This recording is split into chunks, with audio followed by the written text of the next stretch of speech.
Good morning, day, night, evening, afternoon, guys. Welcome in. Hello. Okay, I'll be checking out a couple more builds today from the top 20. I have 6 more to go.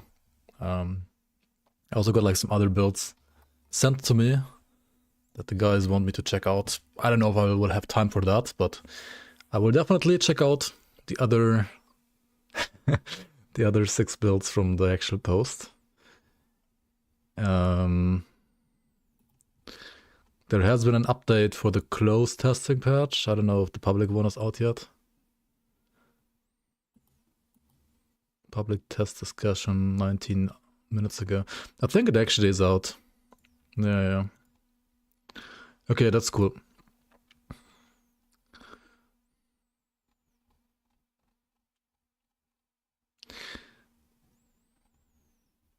Okay, it's out. Okay.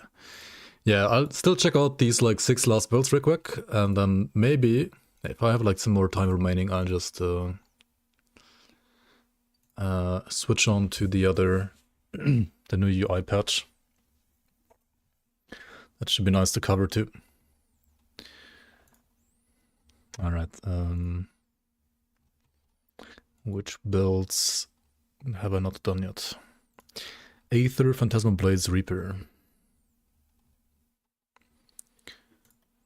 Alright, next up, at rank 19 on the list, we have the Aether, Phantasmal Blades, Reaper, which is using a conduit, so like far from a beginner or easy to build character.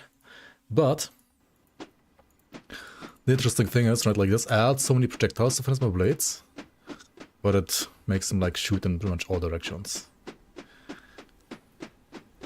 If you have your cursor close though, I don't know if you can like... I don't think you can really cheat it that well, can you? Maybe like this, I don't know, it seems a little iffy. Okay, either way you wanna pretty much melee with this guy to make sure that your shotgun... Okay, skills, PB, Blade Spirits, let's summon those.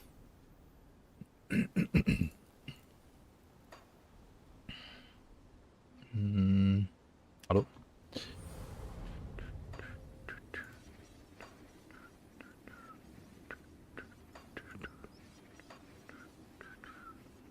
Cluster, okay. Weight of Shadow, of course. Never attack burst. Actually, this only uses Phantasmal Fatal Shadow for the minus away, apparently.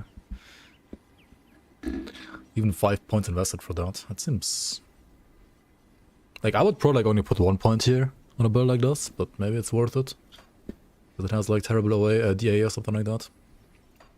The minus total speed. Yeah, it's okay, I guess, too, against some trash. Now, this gotta be like the first build I've seen in this top 20 that is not going for Master of Death, but instead going for Harbinger of Souls, because it really has lots of OA, and apparently it's rather struggling with casting speed. It has maxed out casting speed now with us, but probably not without. Lil Omen for the DR, and then this to like, you know, juice up your attacks, of course. Devotions. Aether Devotions, Oh, so we are back to Spear and Korvac. Interesting. Spear, Korvac, Ghoul, Chariot. Of course, always you play Widow. Alright, cool. Seems rather standard to me. Let's try SR 30 to 31. BP Frosty, Shadow Reaper, Skitterbrain, welcome guys. Hello. Yeah, I think the bosses have like lots of slow resistance, so like the minus speed on the Weight of Shadow isn't gonna do that much.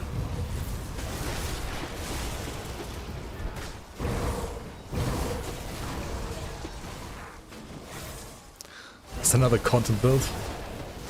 I mean, this is probably rather squish for hardcore. I would not expect this to be a good hardcore build, to be fair. But we'll see, maybe it surprises me.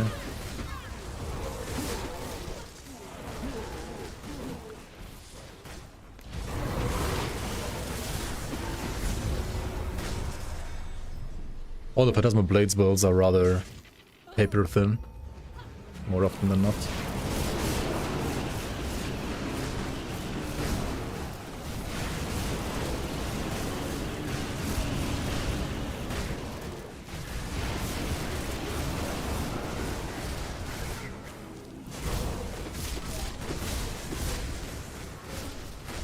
What the fuck? Why is the gate not open? Hello? Oh, this guy is not there yet.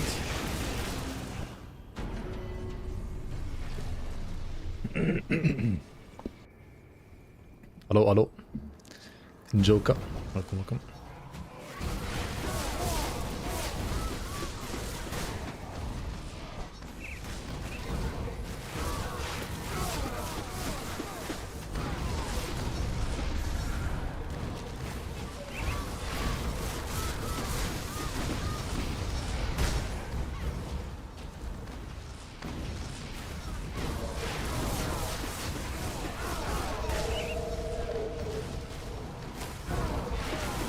I just realized yesterday, or like, well, I didn't just realize, somebody in chat rather realized, or in the forums realized, that when I was playing the Archon yesterday, I forgot to put Ascension back on my bar, so I played the entire build without ever pressing Ascension.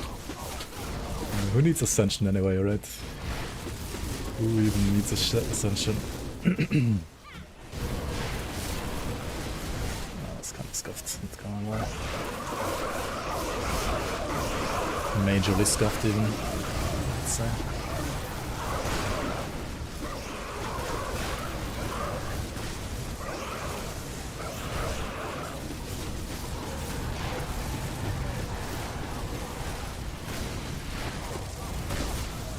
Who's throwing these rocks? It's an Ashkor, right? Actually. It's Temple Guardian dude.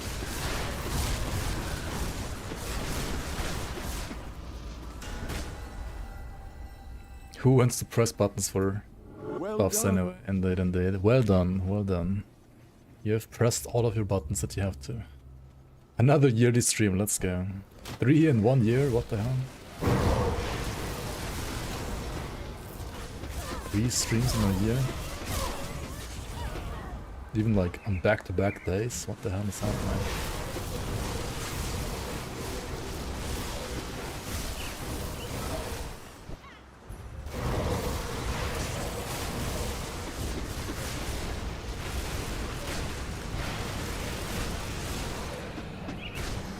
Alright.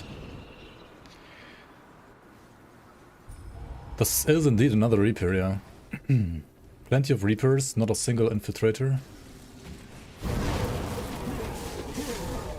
Necromancer better than Inquisitor confirmed. Like after the last round of buffs, like Necro used to be like one of my like most hated classes. But after the last like round of buffs, Necro is like really, really good. In my opinion. It's still a little harder to play than say Inquisitor because of like the proactive defense it has in the form of Illumin and Mark of Torment, so I don't mind it being like a little on the stronger side, but it is like, say compared to something like Inquisitor or Demolitionist and so on, it's like a little bit harder to play, I would say. So it's fair.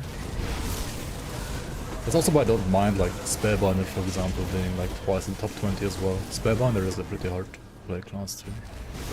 Like, for Grim Dawn standards at least, right? Like, Grim Dawn isn't like insanely hard to play for the most part. But there are certain like builds that are easier and harder to play than others. Where's the new UI? This is a fraud. Yeah, we're just finishing up these builds and then we're jumping over to the new patch which came out today. We can look at the new UI and everything. What is this build? This build was Aether, Phantasmal Blades, Reaper. Which is pretty fine. I'm not putting anything. Purifier. This build looks worse than other PB builds. Yeah, maybe because I'm like not using the shipment properly. Also, there's lower on the list as well. Like this is the one where you get like tons of extra projectiles, but they You need to like stand inside the enemy to get like max DPS, right? Because the PB shoot like this. So yeah, your frontal cone is like has less projectiles than your average build. But I guess it's good in Crucible maybe? I don't know. Please move on to the next patch. Yeah, like the new UI. I hope it's all bug free now. I had like plenty of bugs before, but now, I mean, visually though, it looks it's really like Grim Dawn. I mean, maybe not Grim Dawn 2, but like Grim Dawn 1.5, right? Well, it's Grim Dawn 1.3, technically. Anyway, SR 30 to 31. Maybe not the fastest, but like out of this list at least. But still fast and fun. Greetings and oh,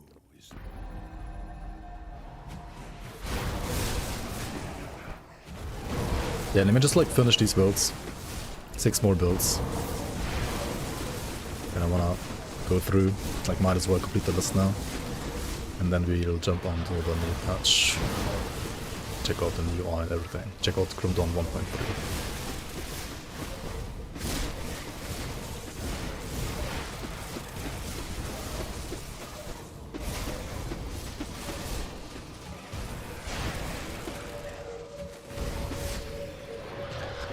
Yeah, I showcased number 1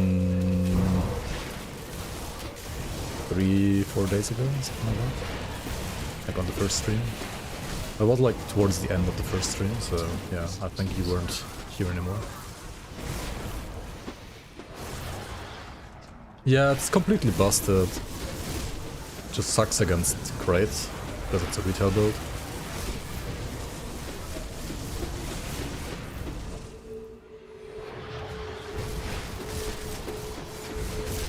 But against everything else, it's pretty busted.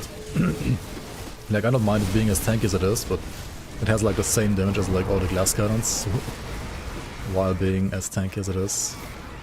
At least for everything except for crates.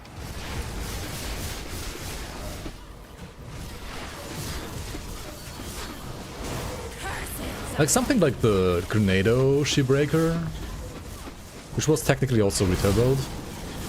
You could argue it's also like a little bit busted, but it's nowhere close to as busted as the other one. And honestly, like that one wasn't... It was decently tanky, but not like crazy tanky. It was like a 200 gun retail build after all, so it can't be that tanky. —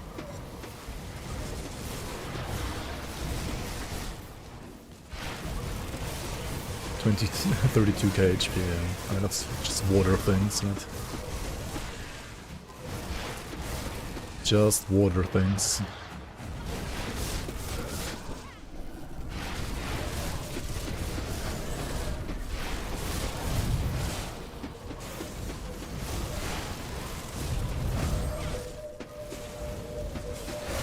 I'm not sure if I'm a big fan of the 360 PBs.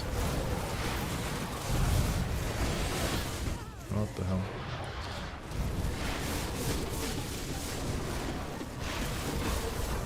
Oh, I did get Thunder, but the sound didn't play, right? What the hell?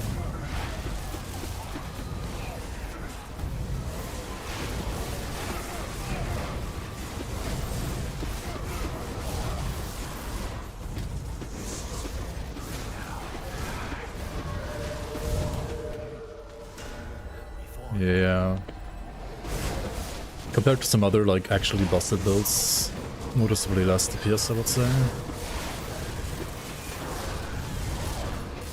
That's why it's so low on the list.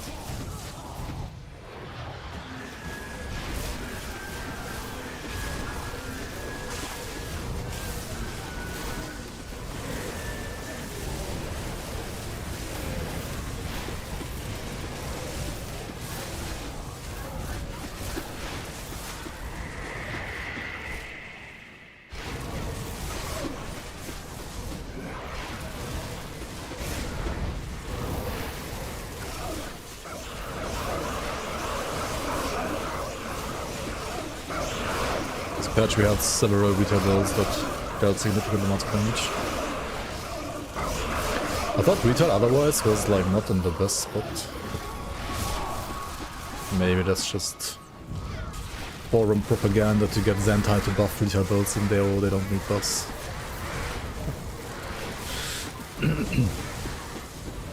You always see retail getting nerfed. It got like buffed a couple of times as well at this point. Because it was like pretty bad in between If your some strategy patches. is to fail, you're doing us But like, well, not splendid pretty job. bad, but it's definitely worse than it's also like always different retail builds. But for example, Grenado, right? Grenado got like significant buffs over the last couple of patches, so... Eventually it will be busted, right?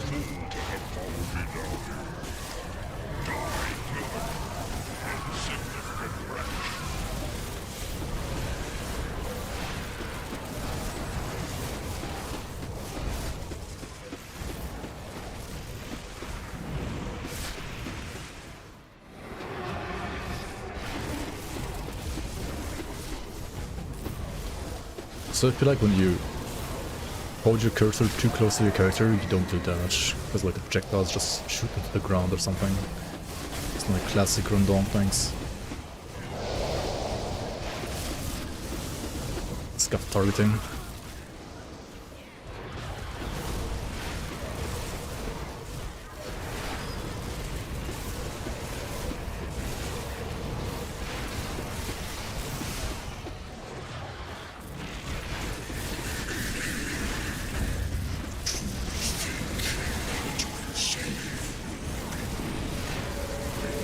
Aether to be AoE wise. I feel like I'm probably not doing the best job at like using it to its full effect, because ideally you would have to like stand in the middle of everything, right? But it doesn't feel tanky enough to be able to do that consistently. So in many situations you end up standing like in a similar way as you would in traditional PB builds. And then you just have less damage than other traditional PB builds, right? So, I don't know. I guess if you play more reckless... You have bested. Might wanna press Blade Spirits. Oh my fucking god. Next round, guys, next round we're gonna press it.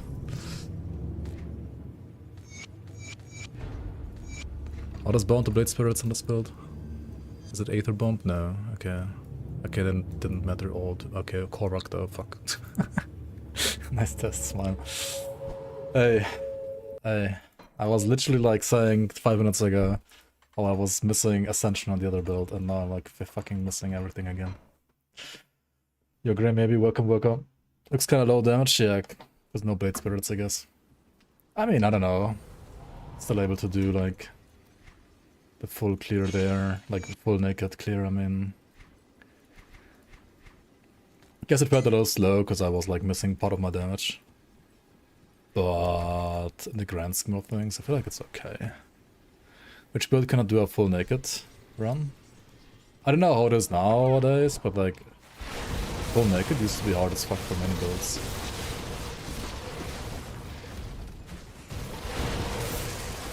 Like you always used to do with blessings in the past. In the past, as in like 2 years ago, something like that. I don't know. I really haven't played much Crucible the last like 1.5 years.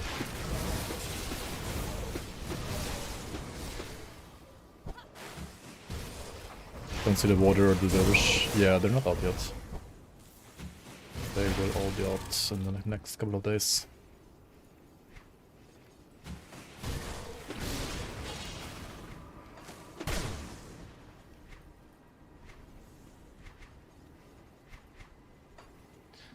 Why am I not playtest patch? Because this is not playtest patch characters.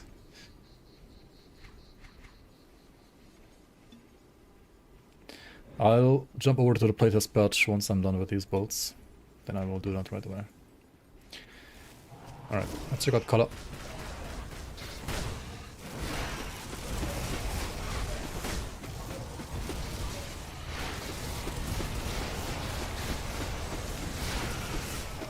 It's also going to be worse than the other PB builds, I feel like. This build is a lot tankier than the Pierce PB build that I was trying yesterday. The Pierce Phantasmal Blades build like literally died in like a couple of seconds. But this one has like way less damage, I think. Color, it's not even half HP yet. Like, you have to stand in the middle of everything with the shotgun, but it is tankier than the others, but not tanky enough.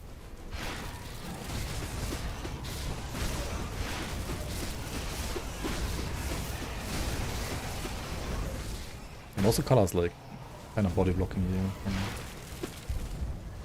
Yeah, shit, this is terrible for this build.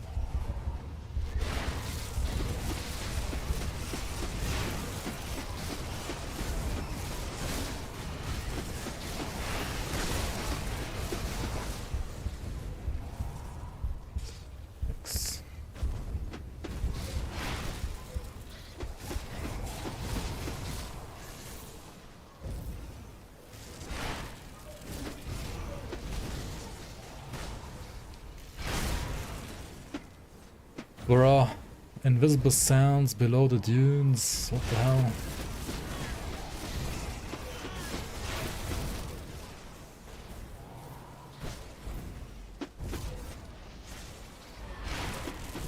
Okay, I think this is the worst color kill out of all builds so far. This is really fucking bad. Like really, really slow as well. At least in my hands. It's not because I don't have spirits, right? I do have blade spirits on me.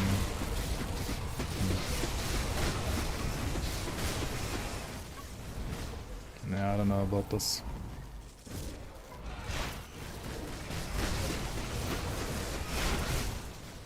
Aether PB feels like so gimmicky to me, because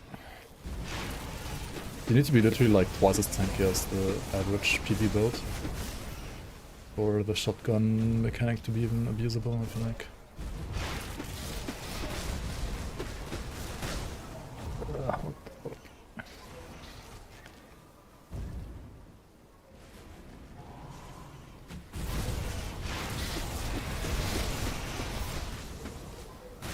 Dude, what was this bait? Like, she was doing the charge up for the thunder attack and then she decided not to. She baited. No.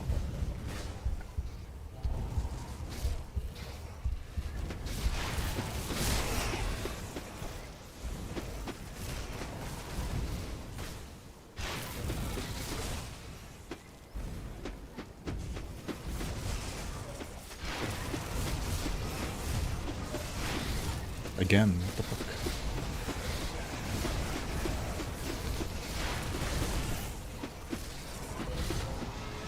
Okay. I mean, doable, but I mean, yeah, 26 Physiras, 2.1k armor. Definitely noticeable that it's a lot tankier than the Pierce build, which had like 1.7k armor and I think only like 5% Physiras or something like that. Where the hell am I going? Yeah, Demon Slayer was I think the best PB build against color. This one was at least like a lot tankier than the Pierce one. But damage was way worse. Overall, the Demon Slayer was the best, I would have to say. Yo, GZ, welcome, welcome.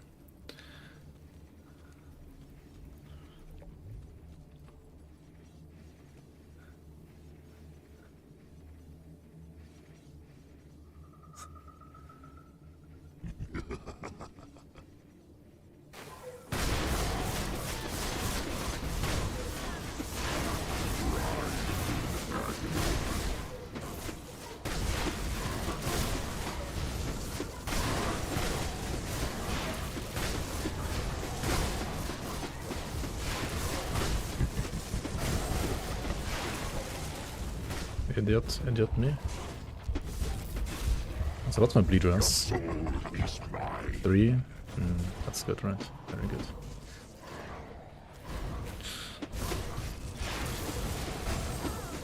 To be fair, fuck. was not paying attention to this attack. Okay, let's try again with B-pot. This was retarded.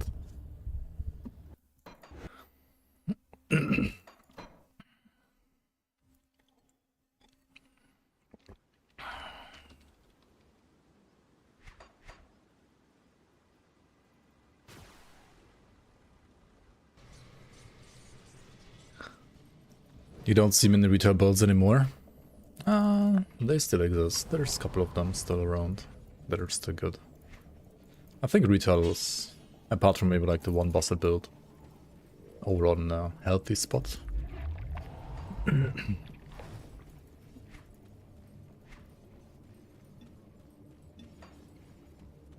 Alright.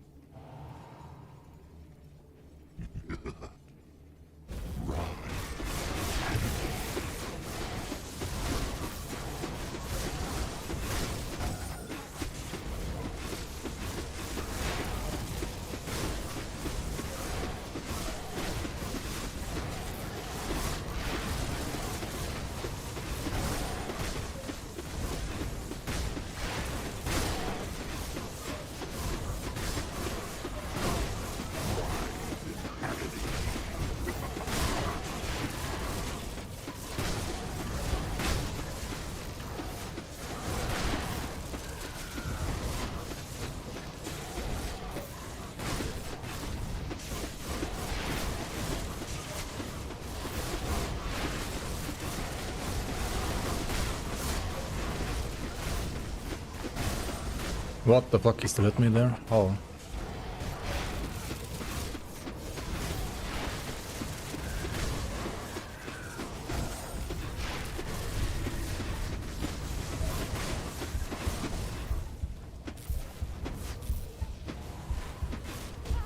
Oh, what the fuck? The damage is so low though, like what is going on? Did I not have my blade spirits up again?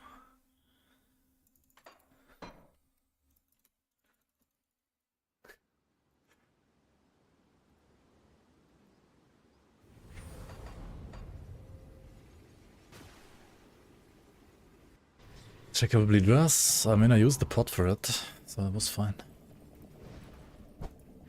Alright, like with this pot, that's the one I used. 33 overcap, should be enough.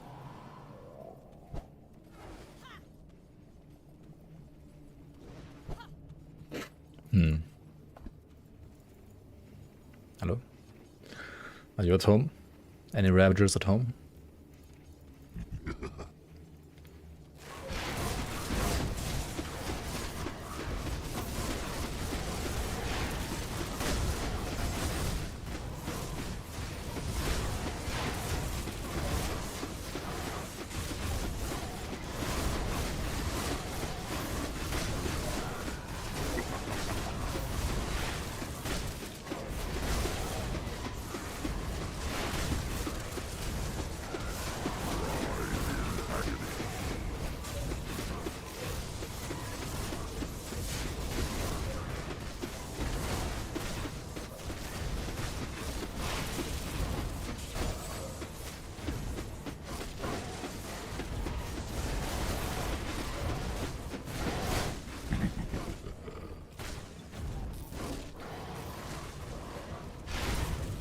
What the fuck?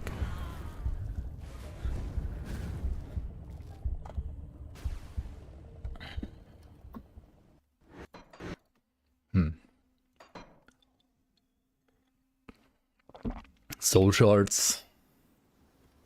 That's fine. Why am I struggling more on this than on color? I mean, color I just kited, I guess, all the time.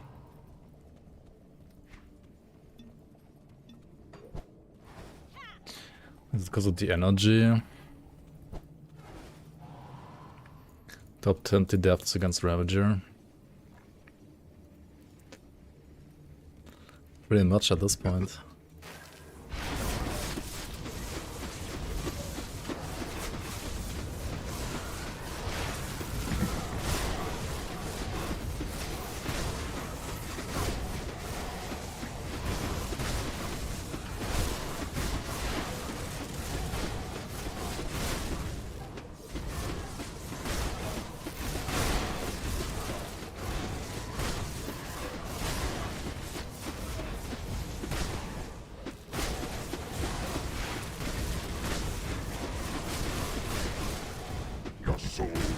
Shit.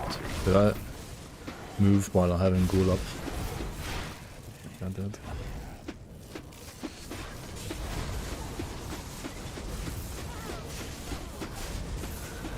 This is a cool build.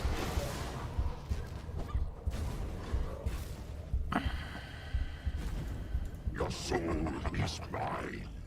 Bruh, he's like not even 1/4.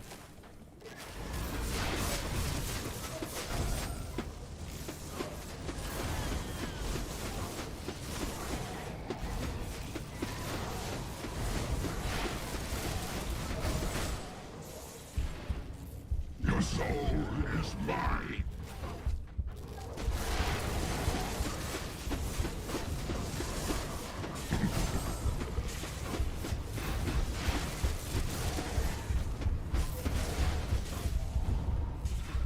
Your soul is mine.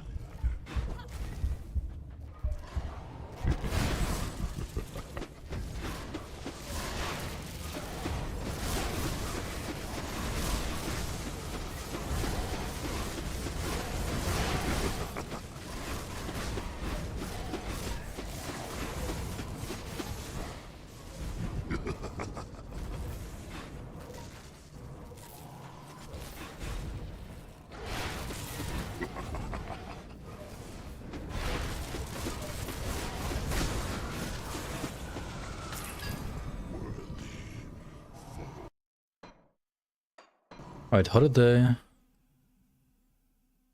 Color, 38 seconds kill, 75% success rate. How do you kill a color in 38 seconds with this damage?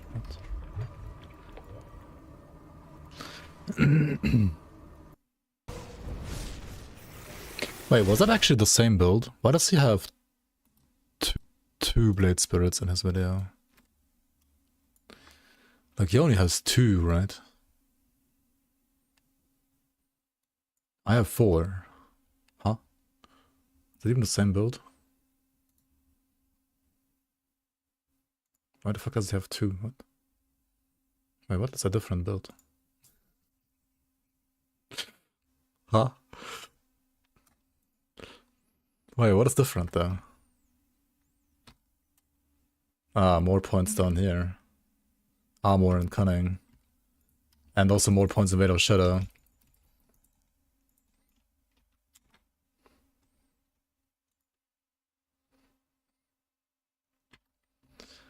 I mean, that might explain the discrepancy.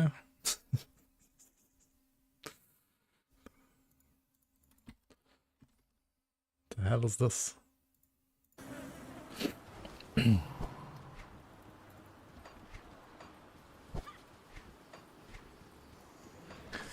Bruh, indeed.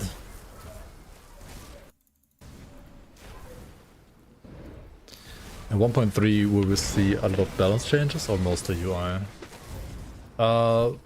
They're starting with UI mostly. There's some balance changes. I think nerfing some of the crazy builds on this list as well. I don't think this one is getting a hit. I mean, I would be doubtful of this one getting nerfed. To be fair. This one seems not OP at all. Even though it felt a little tankier against Kala, I mean, it was against Kala it felt kind of decent, but I don't know why Ravager was such a struggle. Maybe only in my hands.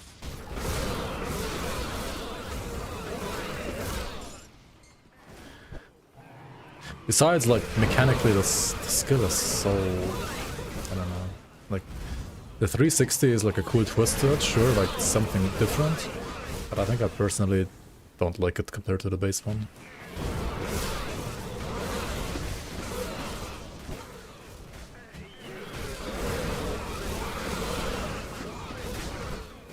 It's also gonna be a problem against Crate, right? It's also gonna feel a lot worse against Crate. Yeah, like it makes the thing mechanically worse, exactly.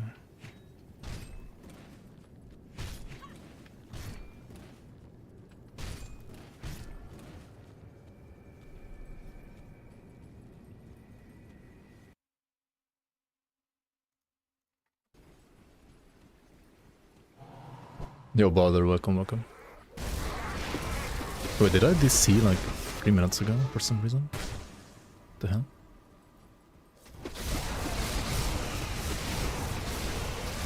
Yes. I did not even realize what the fuck was going on. Like there was no notification, nothing. That's weird.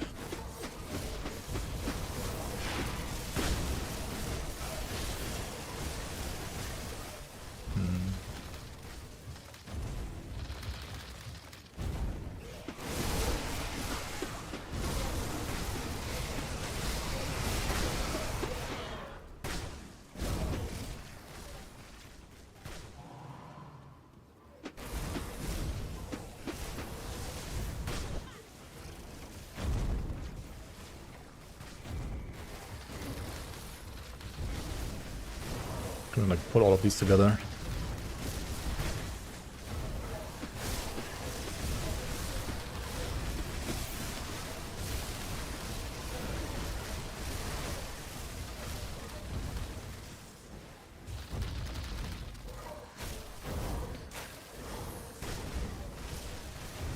Okay, and there it is.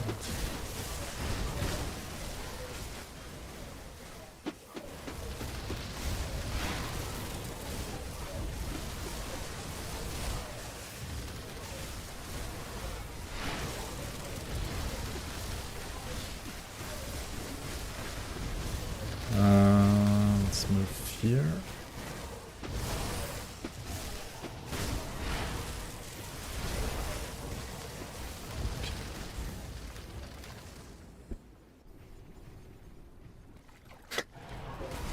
Just craft the wasteland to create I know. Just play the season Lamau.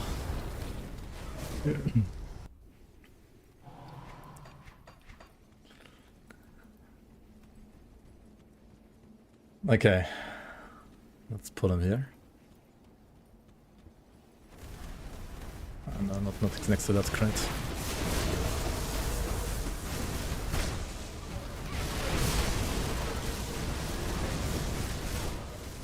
Okay, that was good damage though.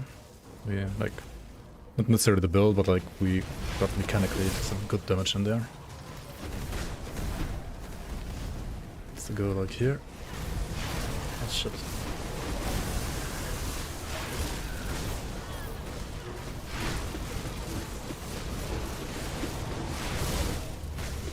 Who's stuck in a corner? Whom? Fuck me, I was pressing cluster, man. Shit. Oh, maybe him doing that jump like that wasn't as beneficial to me as I thought it would be. Yeah, just craft a waystone to re-enter, right?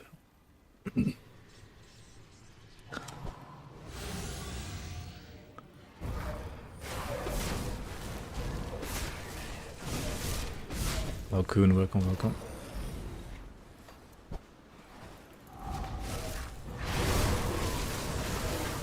Random side quest. Clear this totem. I have to do it now. See totem, kill totem. Classic.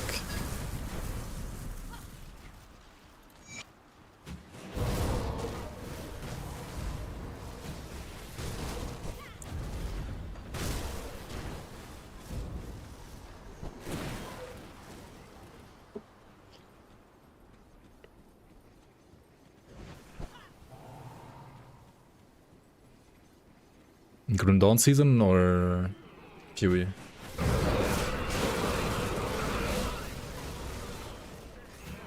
I removed your favorite build? Wait, I removed it?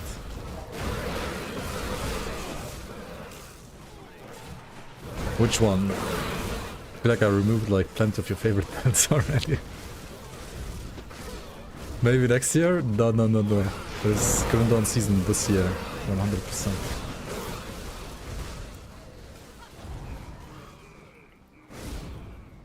Surely.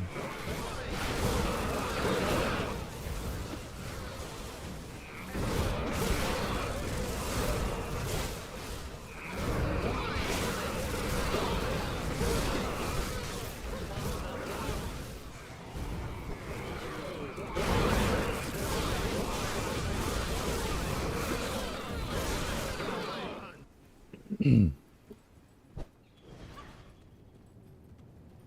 200 Pierce Shadow Strike on hardcore, double dare. Against Crate especially, right?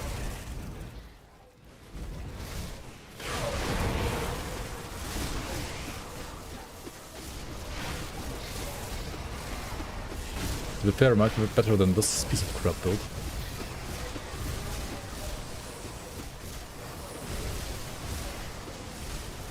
Okay, maybe it's not a piece of crap, but...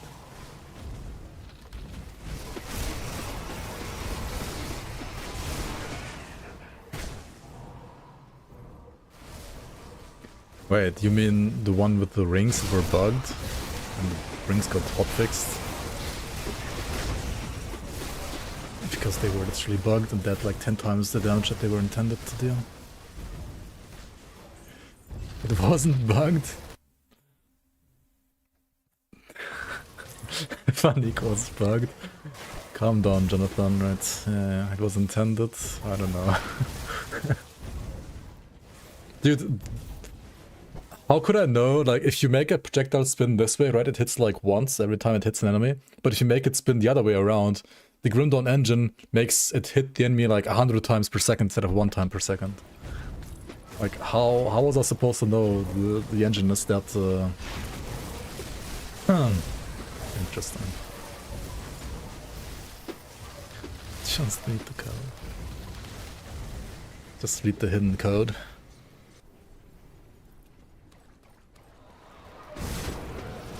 Yeah, negative spin. It was a cool idea, but negative spin equals 5 billion hits, I guess. I don't know what kind of like overflow it caused. Shit, his left has to be removed immediately because it's American. Shit, I got nerfed. Oh no, I'm staying next to the crate. I'm not getting any damage in. Monka. Why am I here? Why am I pressing cluster? Okay, what the fuck am I doing? Let's go here. At least.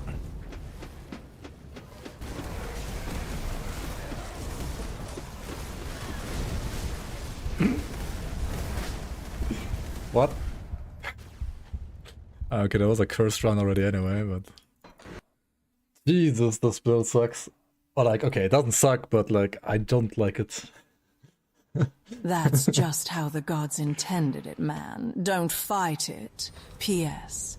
Draelus is a bitch. It is tankier than the other build though. But I don't know, I don't like this at all. But it's, okay, like the build itself, I feel like it's the best you can do with this mechanic. It's just the mechanics shit, because it's like PB but like 360 around you.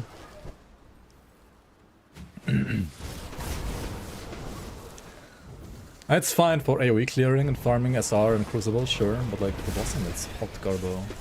Jesus, I mean, it makes sense though. Needs projectiles to return. You can do that in Grim Dawn, but Aether PB apparently can't do it.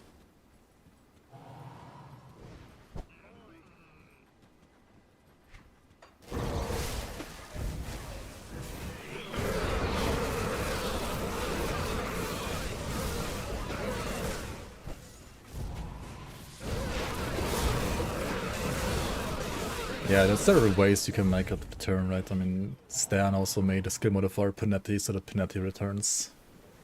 You can make it with like any projectile, I think.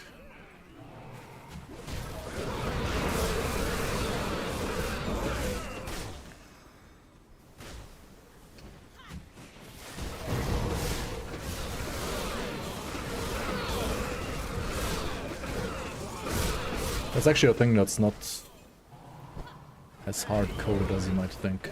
This guy.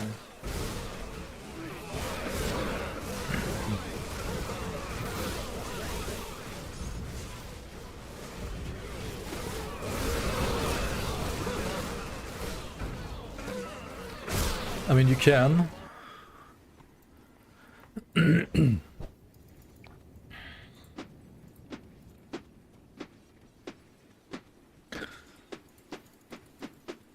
Phantasmal Blades just has like some RNG on it, I think. Some angle variancy or something like that. That's why it's more inconsistent.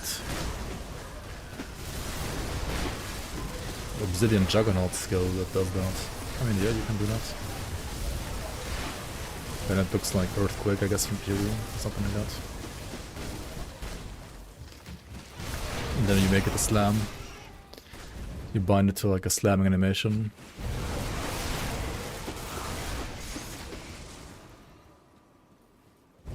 And then you create a skill that's like Leap, but 5 billion times slower.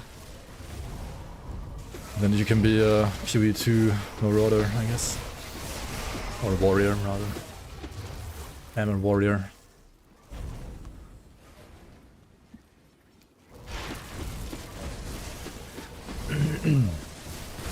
Is Zerker as a leap?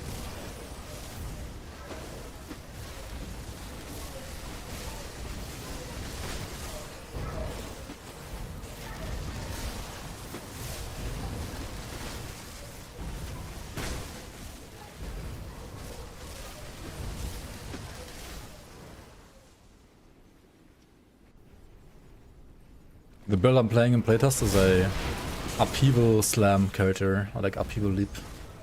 Uses leap and upheaval for damage.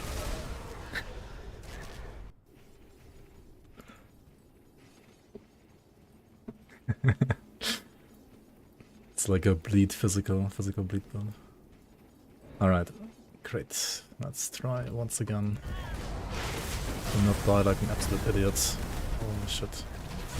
Good start.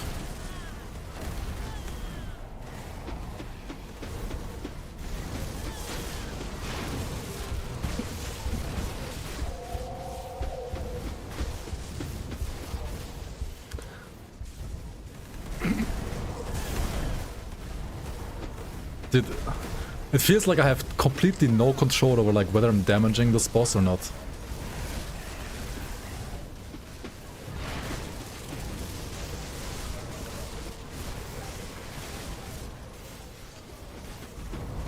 At least on this character.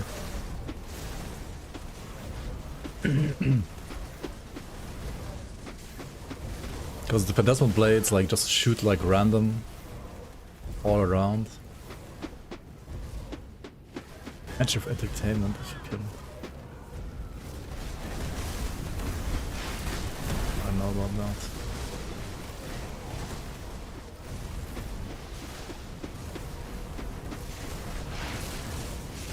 I understand now why like all the boss kills have like success rates of like 50 to 70% or something like that on this character. Because like it's really just absolute RNG whether you do damage or not. I mean, it's a fun build, but this is worse than the retail kill. And retail is notoriously bad for Crate.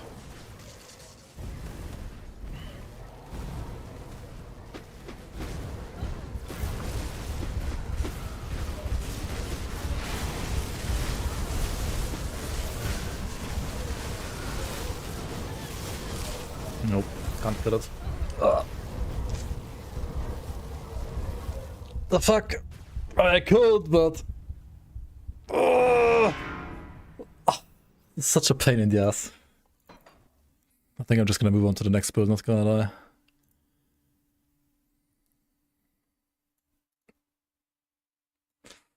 Should have committed? I mean, I did. I did cluster and everything. He was like almost dead. But then the cluster faded, right? I had to move, otherwise I would be like insta-dead. I guess, I don't know. Maybe I could have killed it there. I mean, probably you can. You can, but it's... I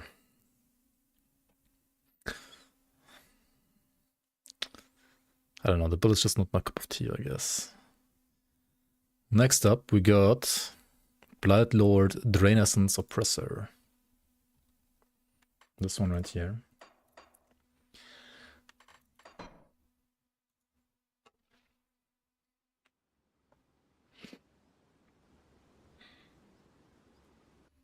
Alright, next up, Blight Lord Drainessence Oppressor, rank 14 on the list. So yeah, Drainessence and Ravenous Earth maxed out. And Oathkeeper side has Guardians up to 24 points, so we got 4 Guardians. And then Path of 3 maxed and Ascension maxed. And of course Celestial Presence for resistance reduction. Let's not forget about Ascension this time, right? Actually, let's put... Yeah, no, that's fine. And then...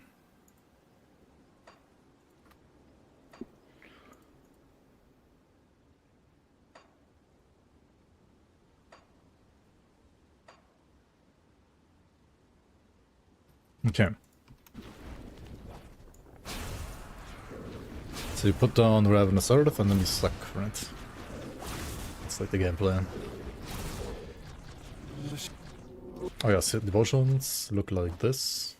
I mean, pretty standard vitality, right? Dying God, Wendigo, Ratosh, Twin Fangs, Tip the Scales, sure. I mean, this seems like a rather classic vitality devotion page. Not as interesting as the others with Chad, like Converted, Tsunami, or stuff like that. Rather classic on this one.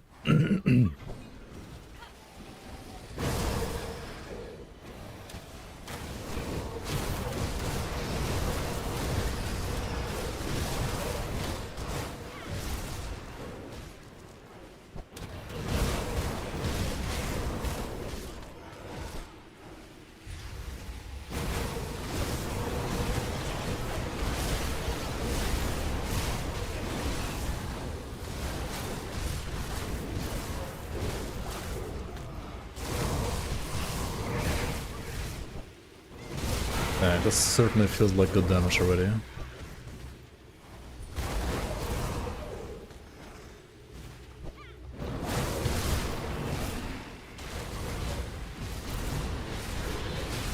Two suck builds in the top 20, what? Yeah, apparently doing Essence is a good skill.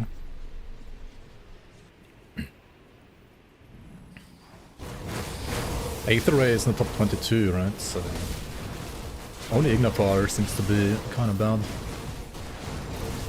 Actually, no, that's not true. Ignafar is in the top 20 as well. We haven't played it yet though. There's even an Ignafar build in here.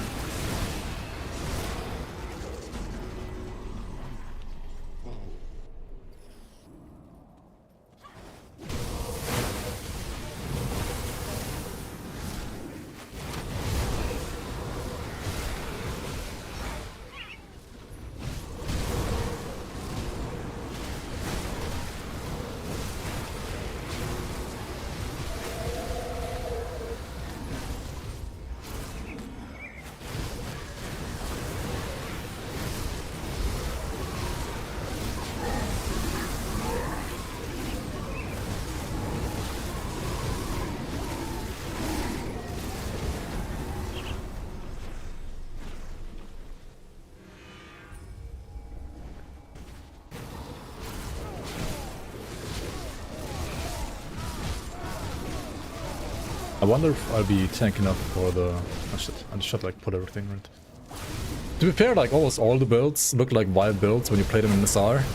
Because SR is just placed on this level, like easy enough for all the characters.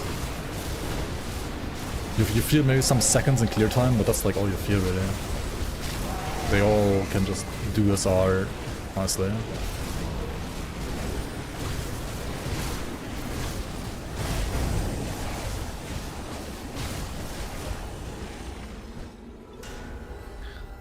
I started 30 instead of 75, I can't. Well done.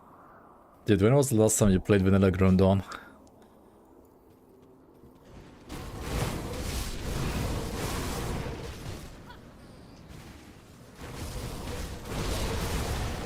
I mean, for those of you that don't know, SR 30 to 31 now is the same as 75 to 76 in the past, so this is old 75. Or 76 rather at this point. Why the fuck did you get healed? I don't know.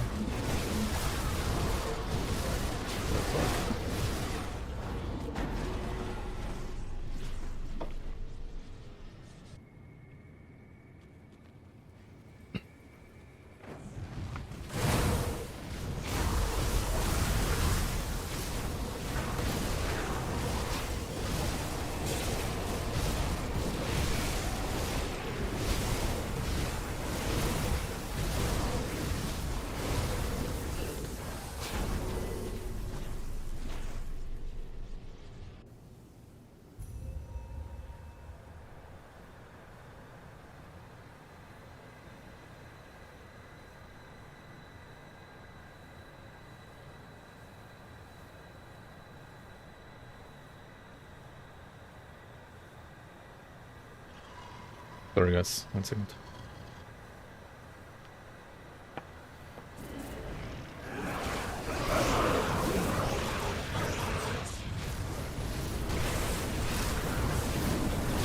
I mean, yeah, there's been like quite some power creep over the last couple patches, to be fair, so 75 used to be like hard. Now it feels like you're vibing. It kind of feels like 65 in the past, right? Like even though 30 to 31 is 75 to 76, it kind of feels more like you're playing 65 to 66.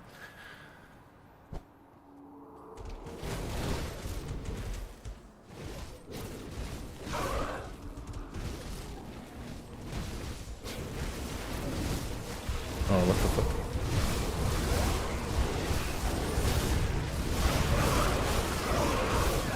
I'm fucking stuck.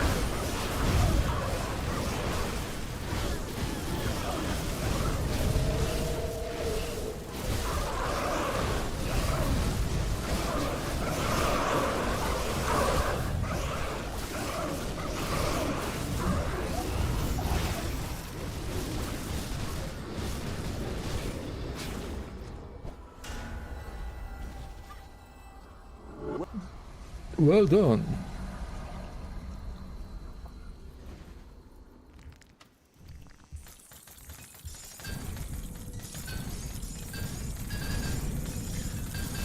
Keep sucking, I'll be fine, yeah.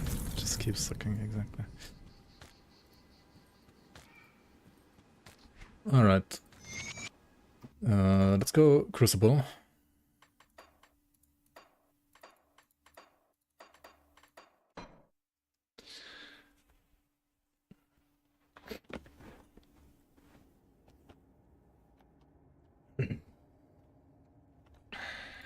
Greetings. Oh.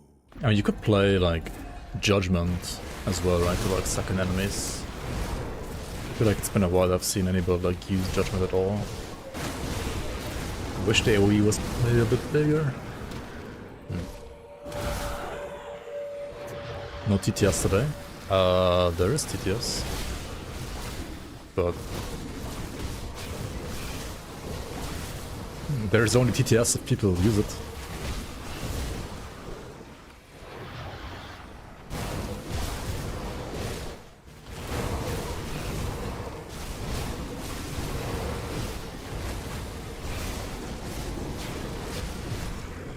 Last spam sadding.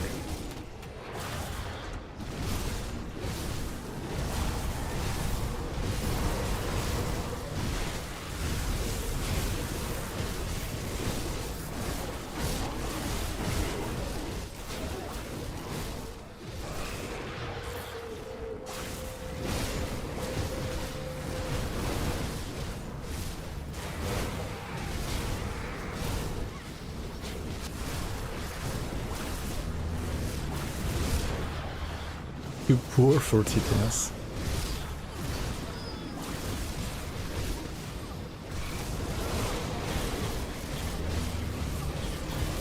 There's two ways to trigger the TTS, by the way. There's channel points.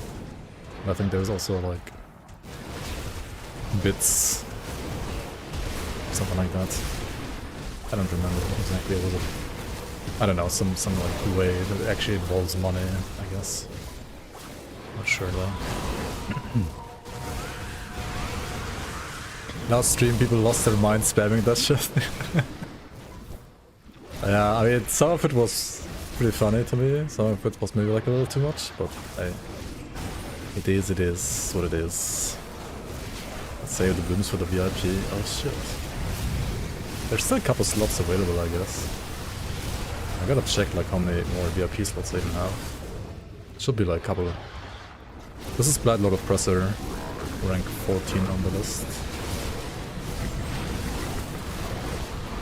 Like Drain Essence, Vitality, Ravenous Earth, Guardians. What the fuck?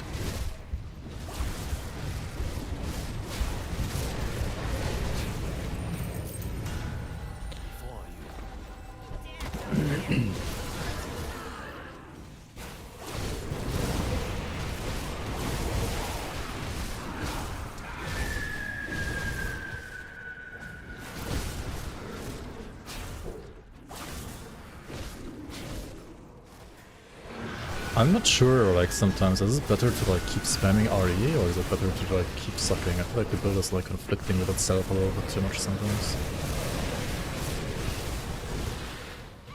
But I mean it has to be worth to press RE, otherwise it wouldn't be in the build, right?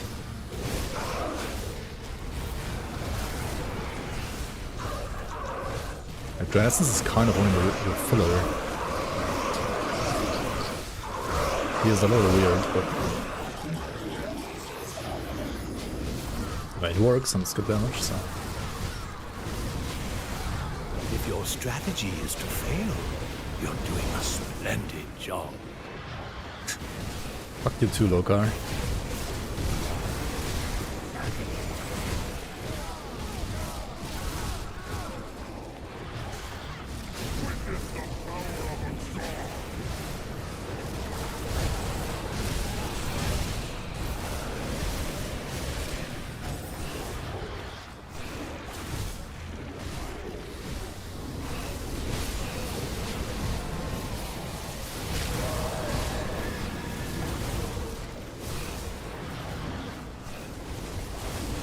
I mean, okay, like the shotgun on Ravenous Earth is still like way too good, right?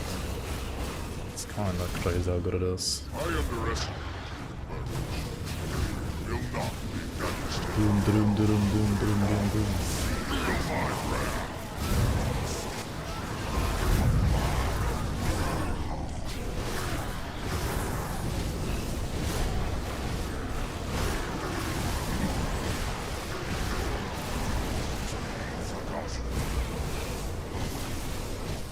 Who's this? Why is he not joining? Another Zentarian?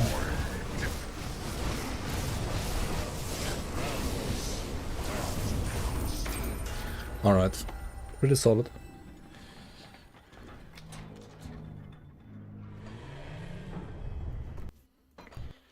The best build I've reviewed so far. I mean, number 1 was very good for most content. Not for great, though.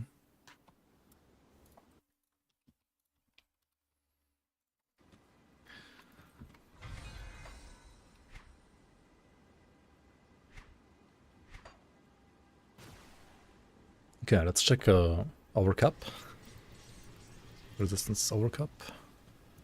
32, 18, 9. And then a 2k armor, full absorb. It's not the tankiest, but should be fine, I guess.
Oh shit, are they healing? They're gonna heal color, right? Fuck. We can't kill them fast enough, right? I think they healed color, yeah. Yep.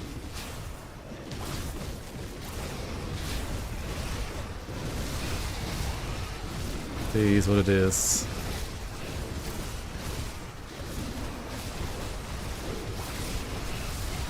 That's why I usually clear out the entire area.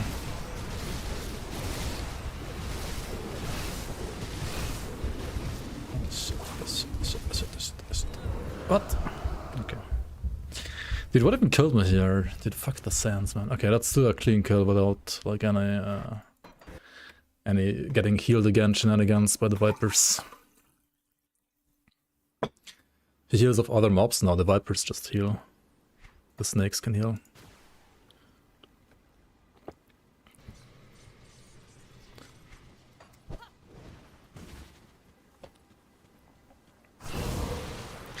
Would it not be better to test the builds in 1.3? No. Because then it's not a top 20 build. Right? Guaranteed at least, not guaranteed. I mean, eventually they should be tested, yeah, but that's not my job. These are not my builds. If these were my builds, then I would do it. But these aren't my builds, so I'm not gonna do it. These are just like highlights, not test runs, kinda. Besides, I mean, 1.3 came out today to playtest. Until it's like out for the public, or like, well, out for people that don't play playtest patches rather, it's gonna be like another like 2 or 3 months at least, right? So.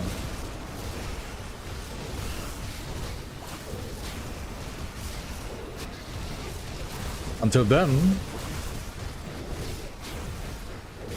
you can follow the creators of these builds, which will be linked below, or like are also like linked in the post, of course, who will probably do runs with these characters on the new patch, as they are like their builds, so they're gonna like test them. Right? So if you want more up-to-date runs at that point, you can also check out their YouTube, check out the raw runs that they're doing there.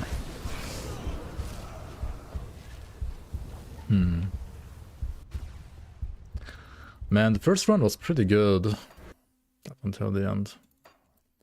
Why was the second run so bad?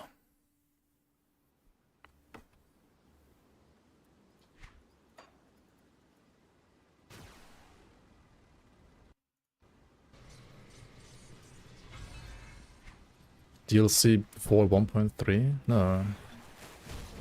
But in 3 months from now, right, you have April? May? I mean, I'm not expecting this, the Inquisitor current to be out before May, right? Like, it's gonna be maybe in May. June is 3 months from now. What do you mean it's like January? I mean February now, 1st of February. So in 3 months from now it's May, right? Huh?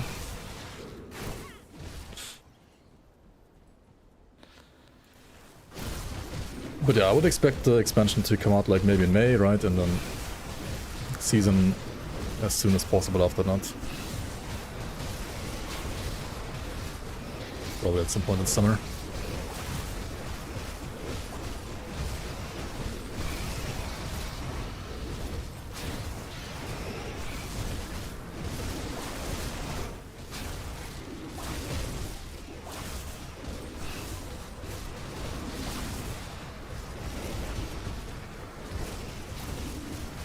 Okay, why does it feel like so much worse than, say, Uruburuk Spellbinder against Kala? Well, because Uruburuk Spellbinder is an Arcanist, and Arcanist has Mirror of your Opties, right? Whereas this one doesn't. This one only has Ascension. I mean, Ascension is great, but it's not as OP as Mirror against bosses.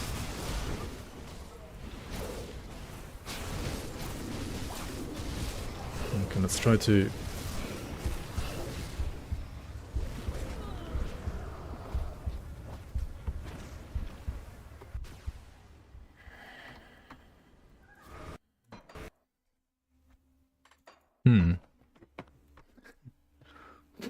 Yeah, season won't come directly after 1.3. I mean, we'll try to bring it out as fast as possible, of course, but it will depend on many factors.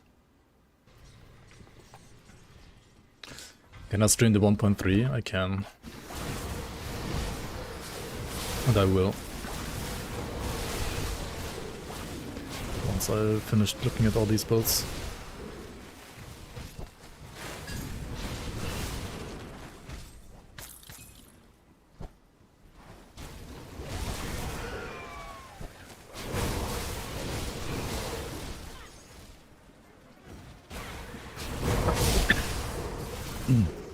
Man, the first run was like so much better for some reason, I don't know. It was like the positions of the sands and the tornadoes, it was different in the first run. That has so much RNG.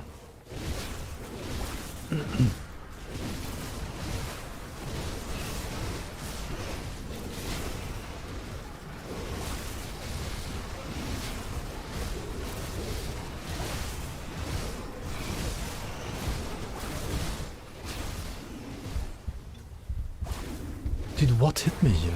Like, look at this shit. Oh, snakes, snakes, few snakes.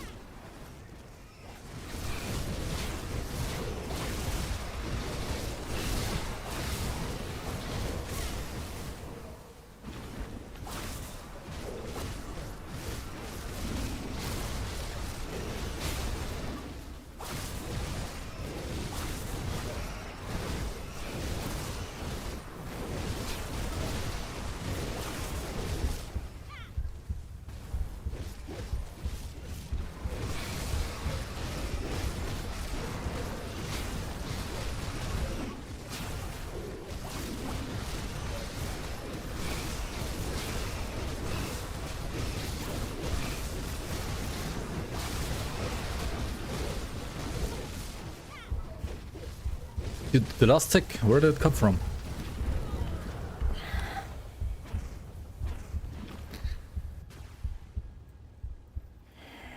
What the fuck, man? What the fuck, what the fuck, what the fuck, what the fuck, what the fuck?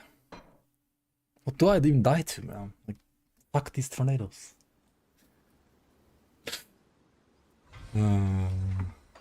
Like, Kala's 90% of the time you're fighting just sands and tornadoes.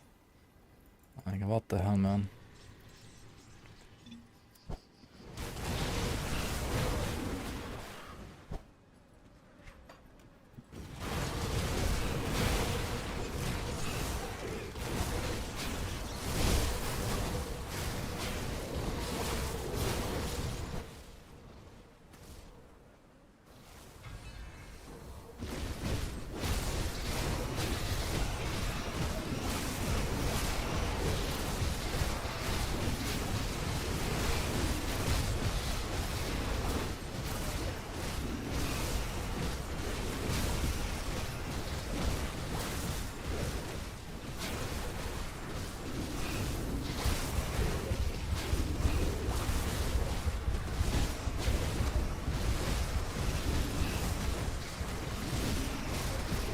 Dude, why is there... I feel like sometimes she has less tornadoes, and sometimes she has like 10 of them stacking on top of each other, like this time.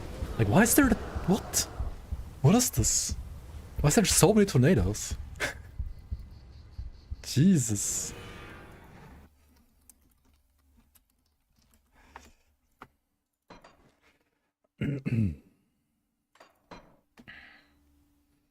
Change my name to Wrecked by Color.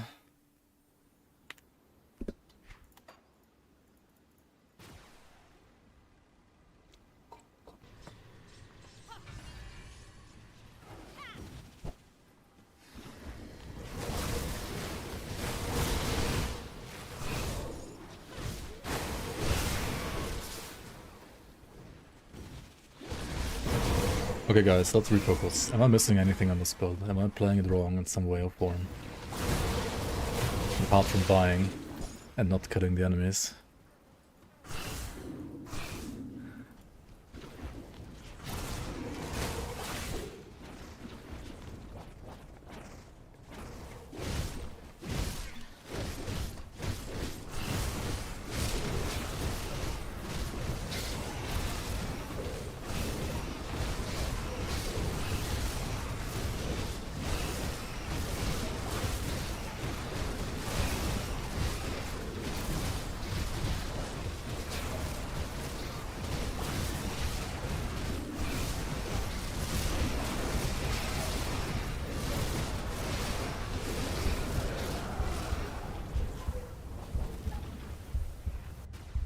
It was still stage 1, right?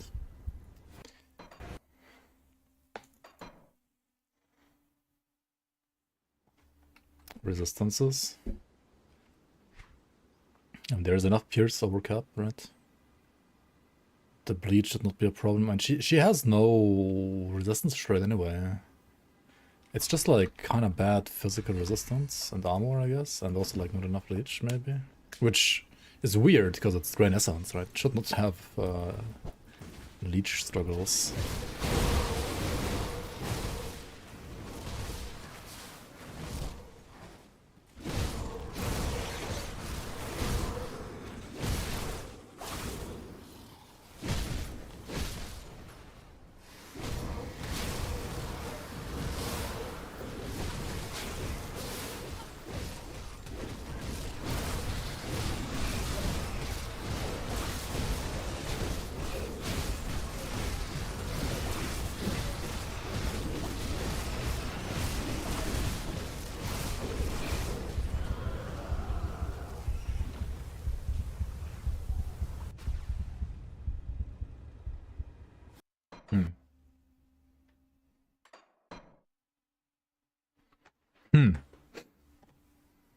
Armor Absorb is, I think, 100% too, yeah.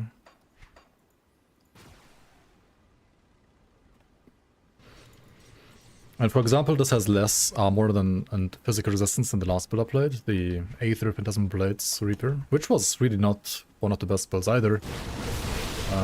Even lower on the list than this one. But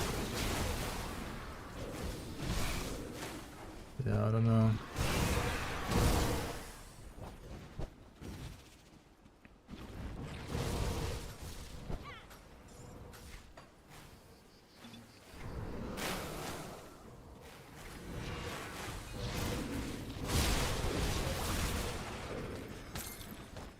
I know, right? Like, first attempt was kind of smooth, and now I'm just like tilting or what?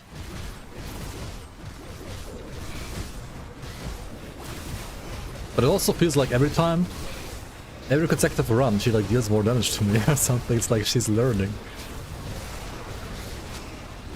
Like, why is she moving like that here? The fuck?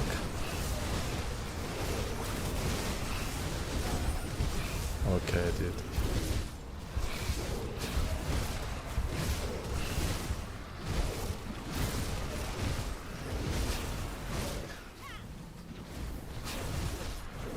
Unlucky tornadoes, man. Unlucky tornadoes.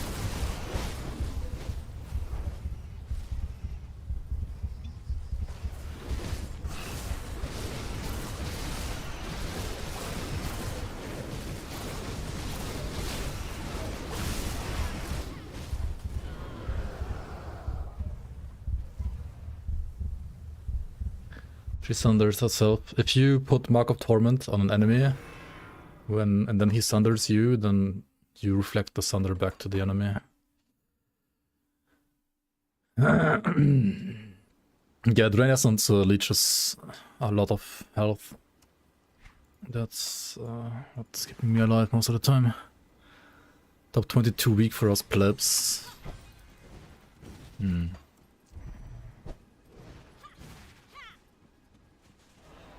Does Mark of Torment work on the sands and tornado damage? Yeah. Mark of Torment gives you absorption against all enemy sources. The target that you mark takes part of the damage that you absorb reflected, right? Like you reflect to the target, but you absorb from all targets.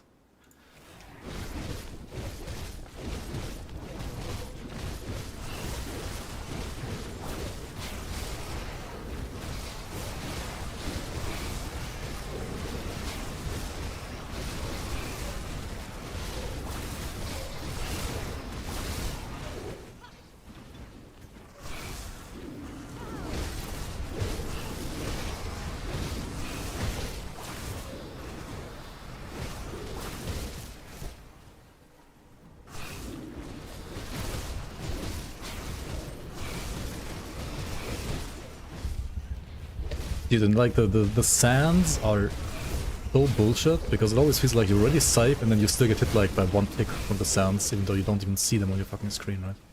Like it's... because they're like below the dunes sometimes, right? So you can't see them.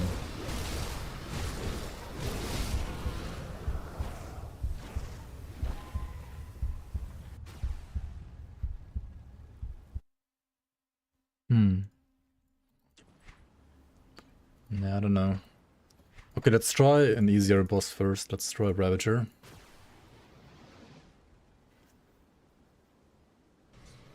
The top 20 builds are mostly optimized for SR speedrunning.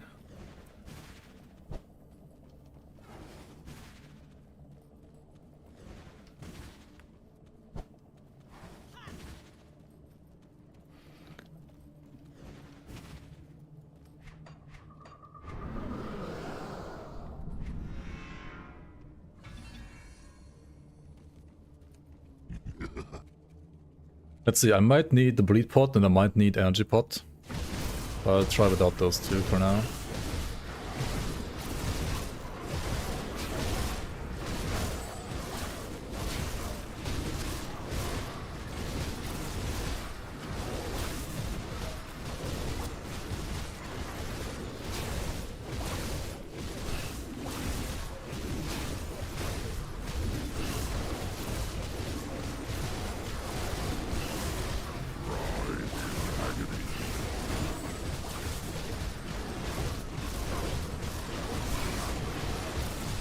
Energy is rough.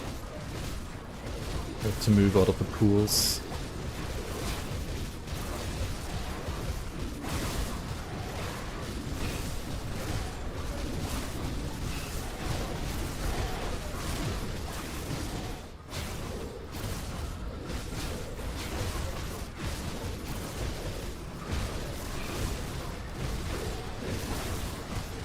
Yeah, this is such a smooth Ravager compared to Kala.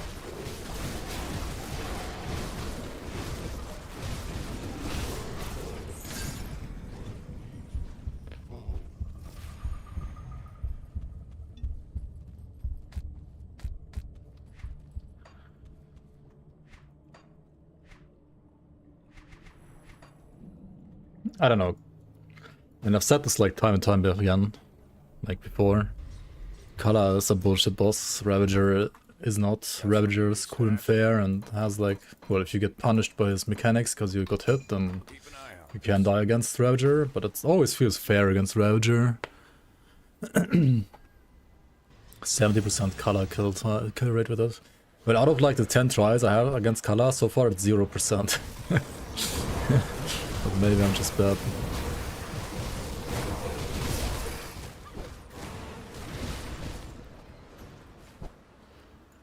I hate Kala because, yeah, like the sands are very unpredictable. They can sometimes be hidden below the dunes, right? Because like the environment is like this. Sometimes like projectiles, like the sands that are traveling on the ground, they are coded as projectiles, right? And sometimes you see them, but sometimes you don't because they're like below the environment and then they can still hit you and deal damage to you, even though you don't see them, which is not really fair. And the tornadoes, I feel like sometimes she summons like only 1 or 2, and sometimes she summons like 5 of them, and then sometimes the tornado AI is like they all stack on you and sometimes they don't. So it's a lot more inconsistency with Kala, and it's like inconsistency that you cannot control, right? Whereas with Ravager, everything he does is very, like you can control pretty much everything he does. If you play it well. Against Kala, it doesn't really feel like that too much.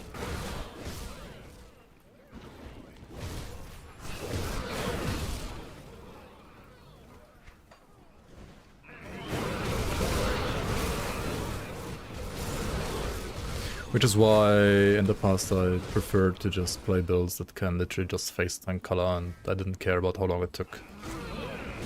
Because trying to play around her mechanics just didn't feel fair to me. Against Ravager it's fine, but against Kala it's really not.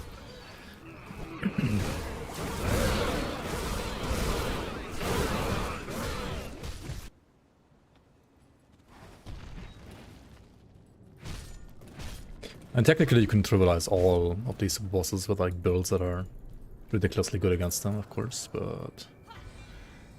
wait, yeah, I do want to do this actually.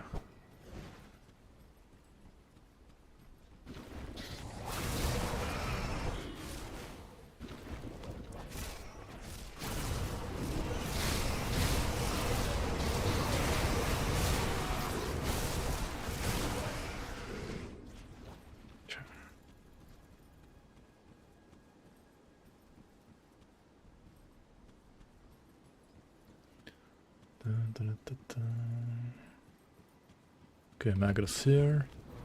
Shit, that was not the right maggot that I clicked there.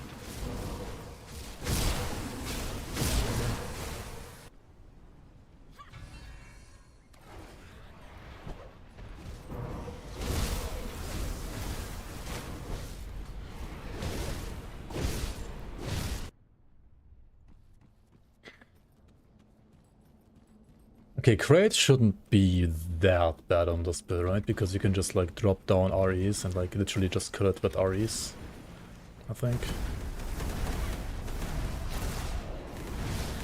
Maybe have like these guys attack him every now and then. This should be super easy for this build, this fight. Not gonna lie. RE is a good, like just like a good skill against this boss. Like much better than Phantasmal Blades. At least the Aether 360 Phantasmal Blades, right? Yeah, there you go. Way easier than last time.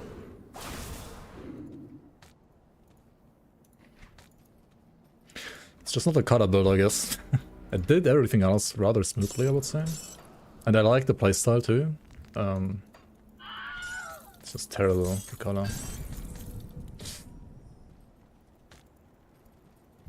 Yeah, it looks good up until kata. I don't know, should we try kata one more time? Or let's try it one more time. Okay, one more time.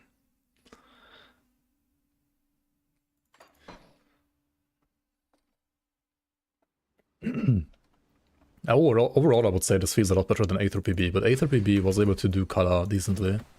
Well, with lots of kiting. It took like forever. Because it has like no damage unless you are literally standing inside the enemy.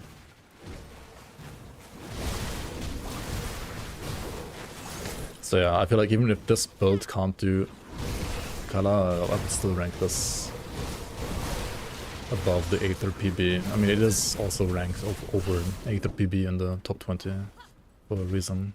Aether PB just feels like a cheesy build. Like, it feels like... People were saying that like some other builds felt like fraud builds. I think, to me, so far, Aether PB is probably like the fraud build. Not gonna lie. Okay,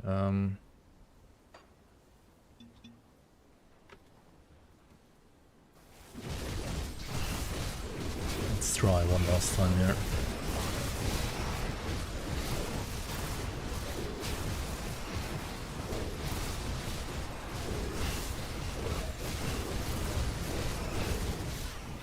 You can't stand in those tornadoes. Why did I jump into the tornadoes? You have to not stand at the tornadoes like at all times, basically. Let's just follow that rule and then I think we should be fine, even if it's gonna take a while.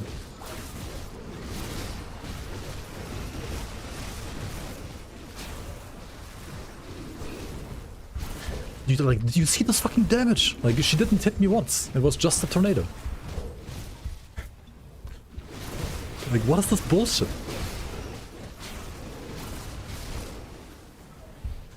Again, like, she's not hitting me.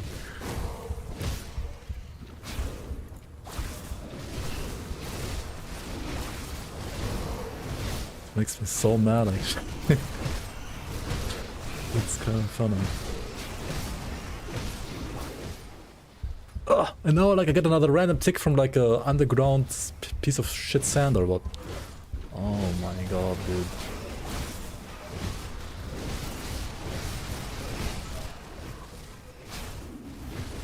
Piece of shit, boss.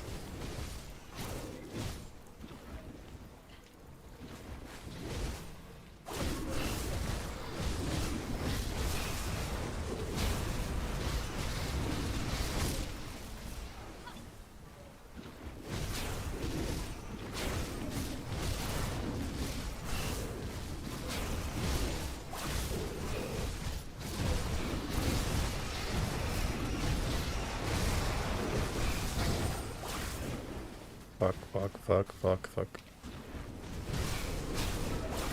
Okay. Yeah, why did I take like more than one try for this shit? First try, right? Surely. Okay, I mean, cool, right? Cool thing. It's a shit boss because of tornadoes. God gay mare. Alright, this was Bloodlord, Venessence Oppressor by Nofika for you. Links down below. Hope you enjoy this more than I did against Kala. Otherwise, I think the build was fun though.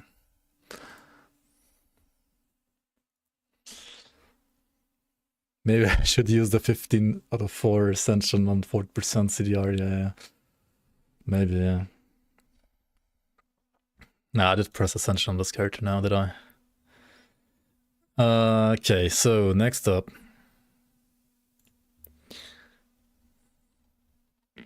Got another cone build.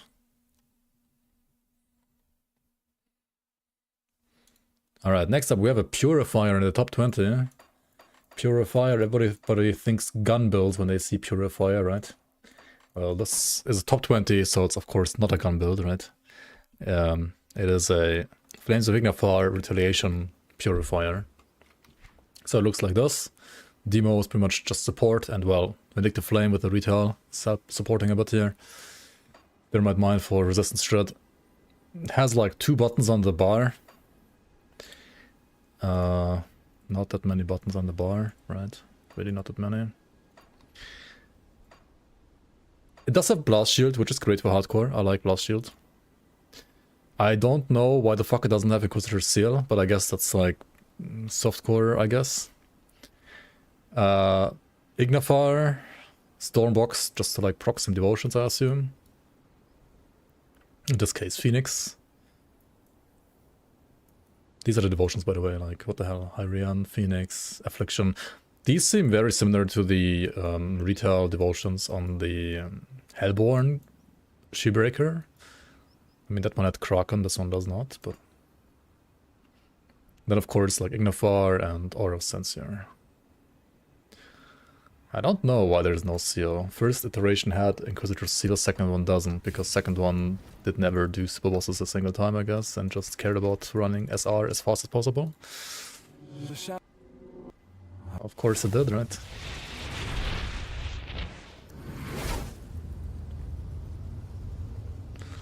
Yeah, no seal on the channeling build, it's also big question mark to me. I feel like you can probably make this like hardcore safe by simply just adding seal maybe. And, I mean, as it is, I mean, of course for this content you don't need seal, right? Because you just run through everything, and being a retail build on its own, it's probably like tank enough or something.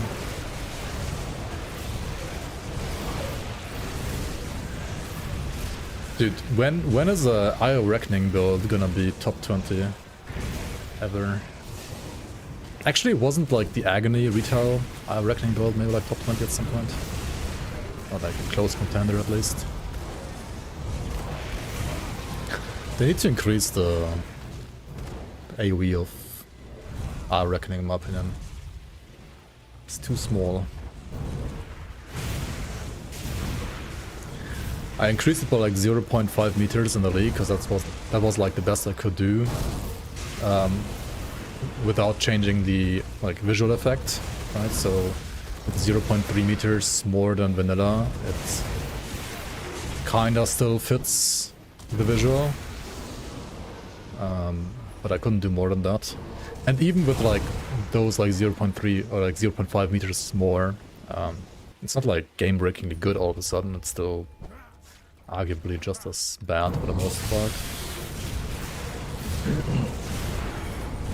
When they rework our Reckoning entirely. Which skills in Grim Dawn do you guys feel like need a rework the most? How do I deal no damage to this guy? Huh? This is a fire build, right? Not a cold one.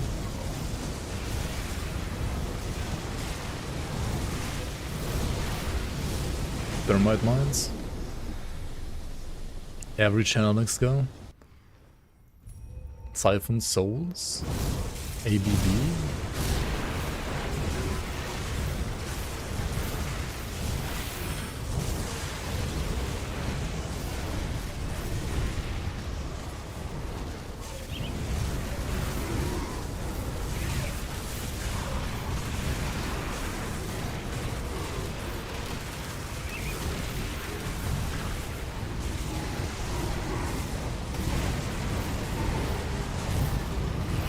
Spam jacks. Oh yeah, spam jacks actually feels horrible. I agree on that one. I mean, spam jacks kind of feels like Aether PB, just by default, without like any mechanic altering. Wait, need to pull everything, right? Without any like mechanic altering conduit.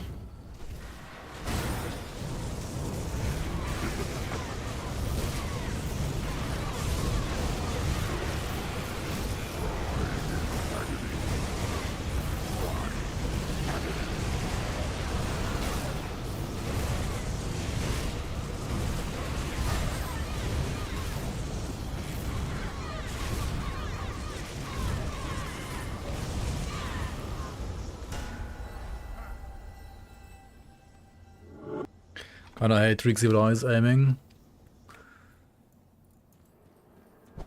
I mean, it's the same as like with all other projectiles that are like that.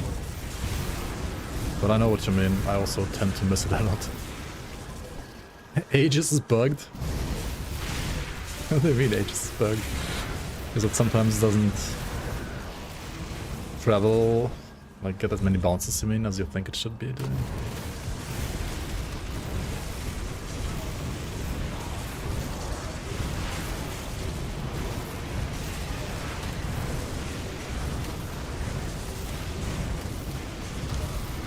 Is it just me or is this build ZDPS? Like, I feel like I'm sometimes standing there, channeling my ass off, and I'm dealing less damage than all other builds on the list so far. Am I like running shard 50 or something? No, it's 31, right?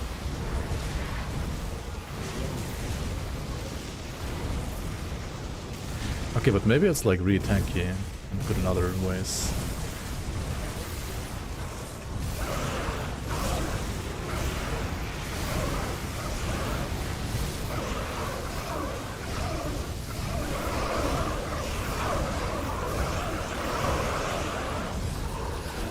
Like, I'm not missing a button to press, right?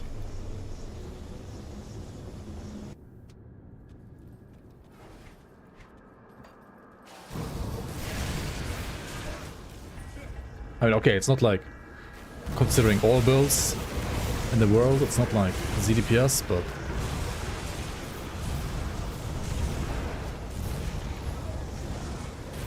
compared to most others on this list.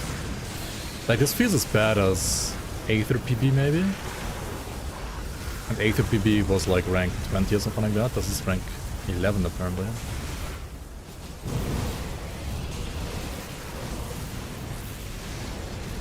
I mean OFF and... I think something like ABB is honestly fine as a skill. I would not agree with that. Stunjacks, I guess, is also fine as it is, but it's just I personally, subjectively dislike it. OFF and Blade Trap, yeah.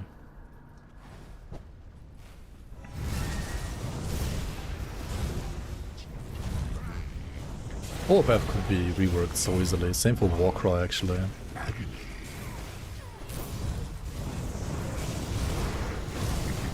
Just they don't want to at this point, I think.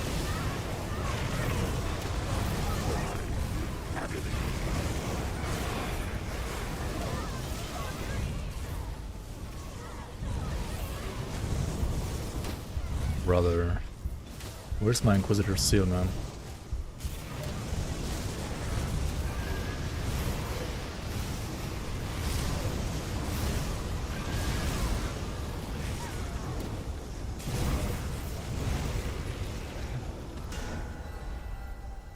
Well done. Well done. Pivot is interesting in my opinion. It's like one skill that has to be built different than any other skill in the game, and that alone makes it like interesting to me. And it can be built around, right? It's not like OFF or Blade Trap, which can't be built around. You can actually make an upheaval build and make it work. And it's also, well, just a weapon pool skill, and the animation for it is not that bad, so I don't mind it at all, actually. Formidable of Vitality Reaper Pants. Let's go. Double HP, and this meta seems really nice. Upheaval seems like a natural companion to Savagery build, but no. Well, it is if you skip Feral Hunger.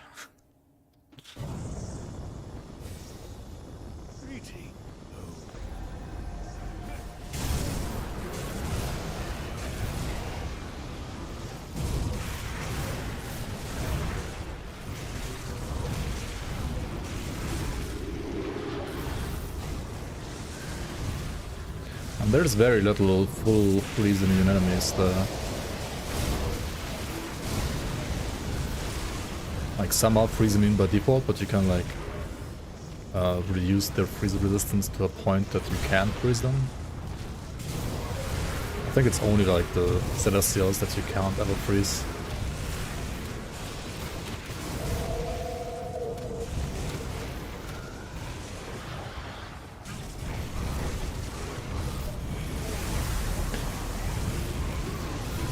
And that is only a problem because OVF is coded the way it is, right? If it was a skill like, say, Callagadr's Tempest, it wasn't a freeze curse skill that only does anything if the enemy is frozen. Instead it worked like Callagadr's Tempest, so like it can freeze, but if it doesn't freeze it still deals damage. Then it will be a totally different story.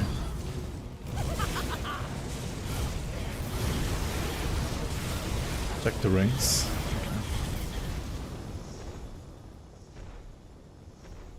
Aggressive of Incineration and aggressive of the Untamed.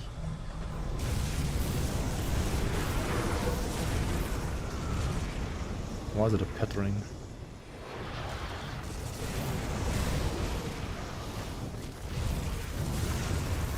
It's not the right build. Bro.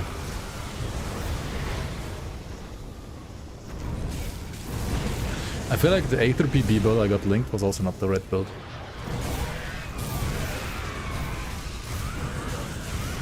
Vines instead of Creeping Ring? Oh yeah, Vines is the Acid ring, not the Retail ring, right? That should be the Retail one, which deals more damage.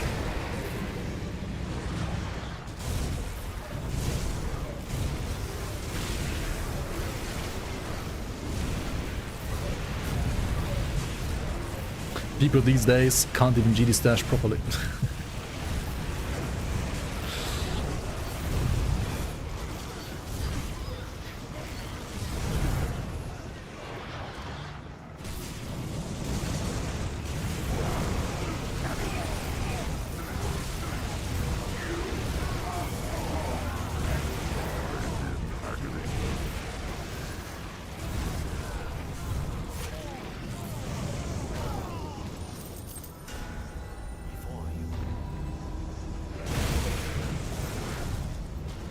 It makes sense that it feels like the build is missing damage. Because it is. But then again, I ran like a couple other builds like without Guardians or like without Blade Spirits. So maybe it's fair.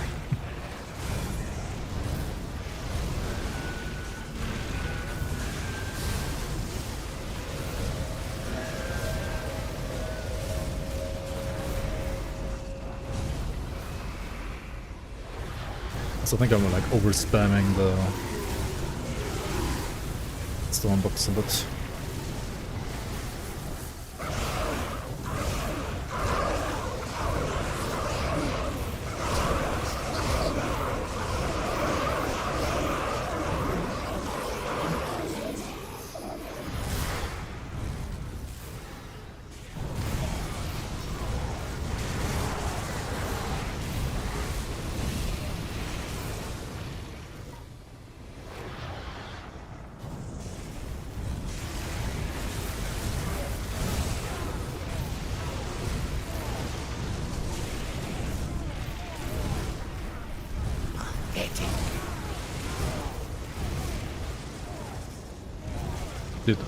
Oh, he's in Blade Barrier, that's why.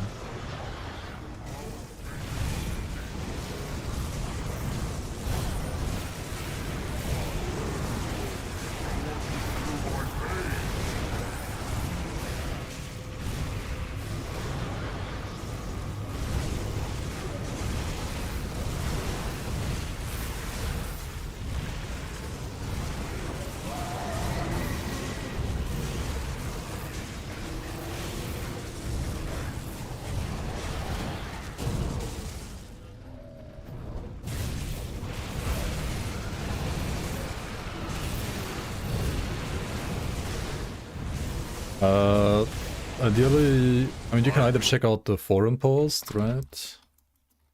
You can check out the website, you can check out the seasonal Discord. All of those options exist.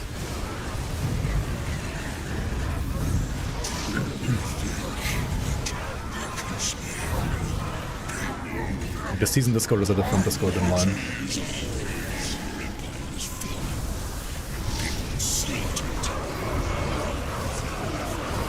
I mean, the build is pretty tanky even with no seal, I guess. It does have blast shield. And it's like the default retaliation tankiness, I guess.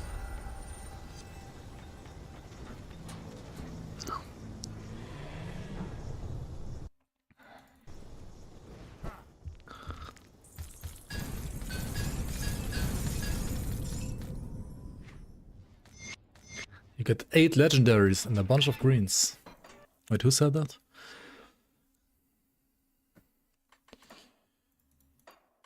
Okay, let's go here.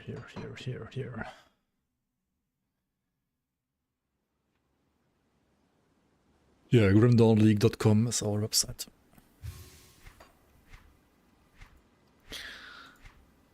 Okay, time for color. Do I have what I need for this?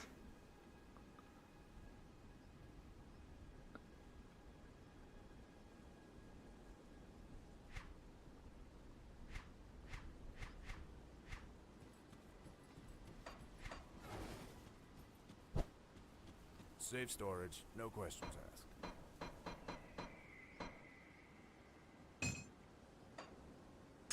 I'll keep an eye on this.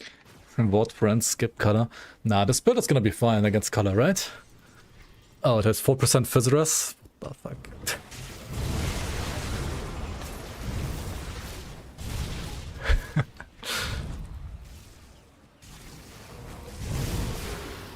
%4% Fizz, no Inquisitor seal. Softcore supremacy.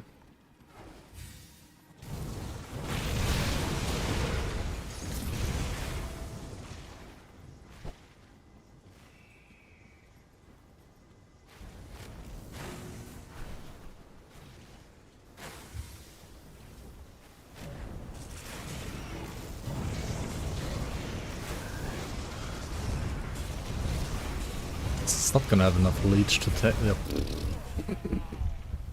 What? Mao. Okay, what's the actual build that can do content? You guys said this is not the right file or something? Let's try Ravager in the meantime.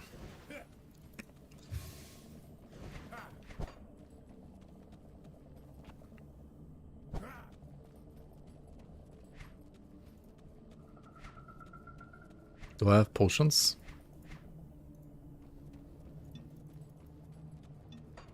I need the bleed potion against this guy, don't I?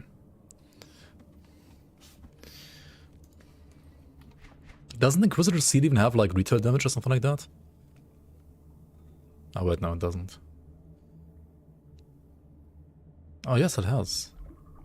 You get empowered with fire retaliation damage. How is this not good for this build? What? I don't understand why you wouldn't play Seal on the channel, right? This build is good with the death potion.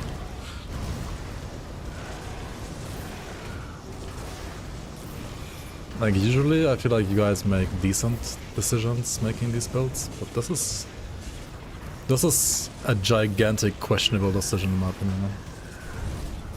Not playing Seal on a channeler, on a retail channeler as well. Bruh. Oops. Okay, that was kind of my bad, but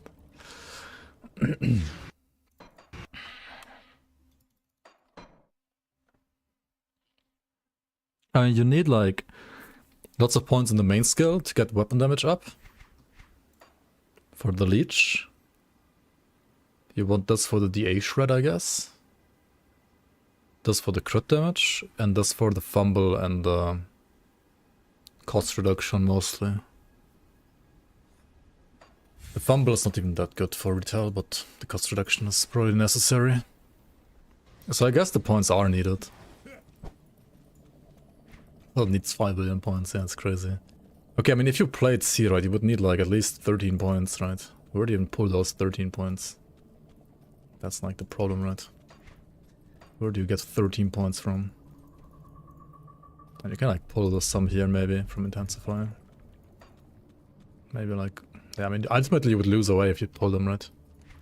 Just remove the right minds. I don't know about that.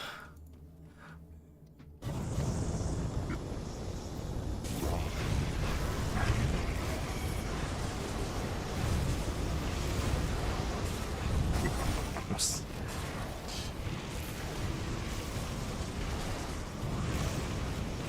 Yeah, the biggest problem, honestly, is not even... It's like... I guess Seed would help a little bit here. I'm not sure if it would even help enough. I think it's just like you don't have enough leech. Because you're not dealing enough damage. That is mostly, I would say, a leech problem, actually. At least against, like, bosses. I'm dead. Shit! Yeah, exactly. Yes, you're playing playtest, I'm not. The posted Grim Tools as a seal feels like the wrong file. Re.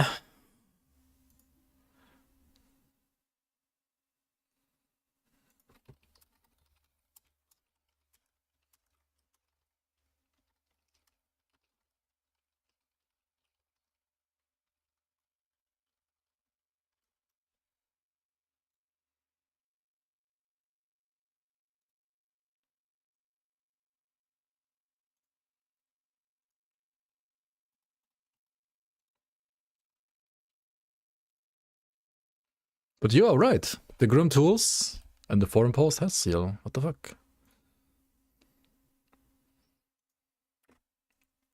Why am I not playing this one?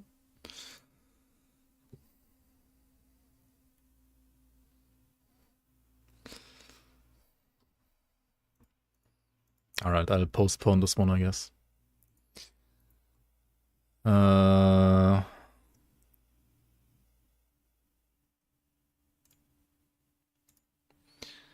Let's move on to the next one, which is Deathguard Reaper.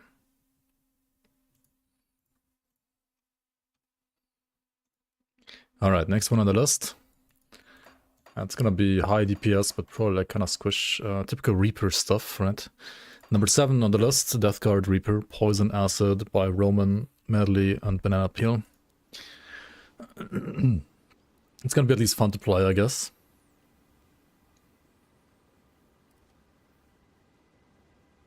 So basically uses Shadow Strike and standard default attacks in between.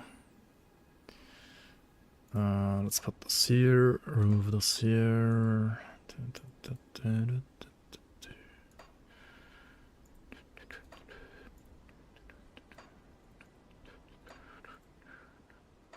Okay.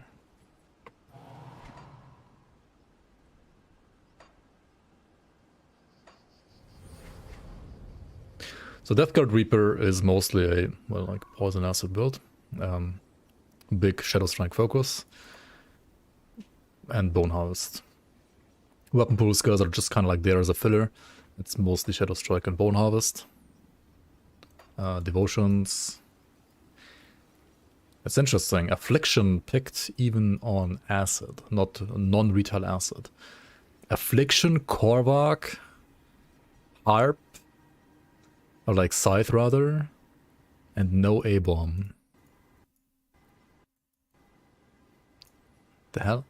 Interesting devotions. Very interesting. 3.6 KOA, 3 KDA, 2k armor, 19% physicalness, 200k DPS and Shadow Strike. I mean, that seems decent. Let's try that.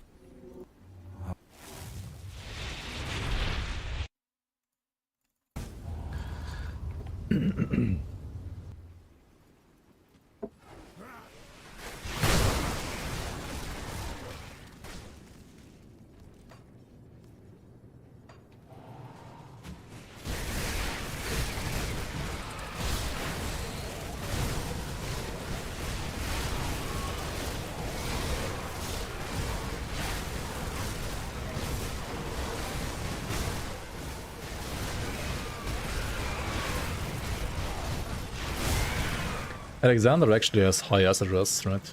It's kind of funny.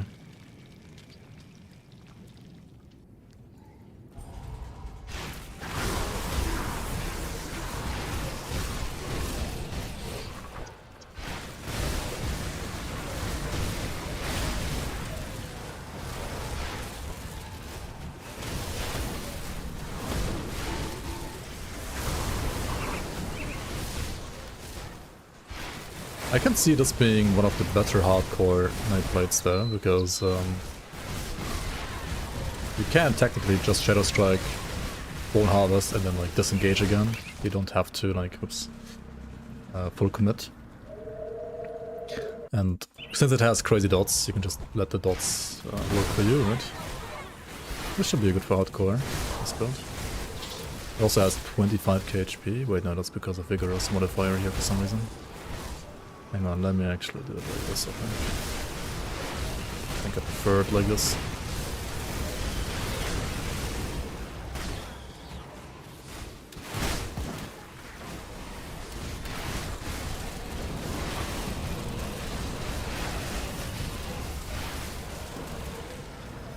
Yeah, everything just dies.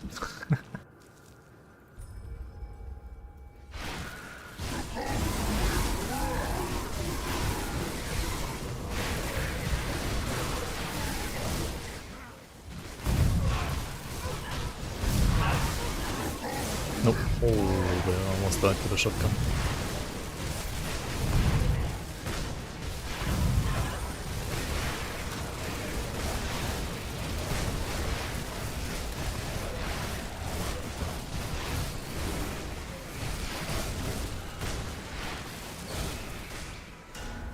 Okay, playing these a little too reckless, but it works.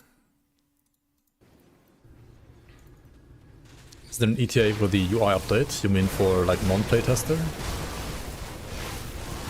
I would guess in like 2, maybe 3 months. That's usually like how long their like playtest cycles are.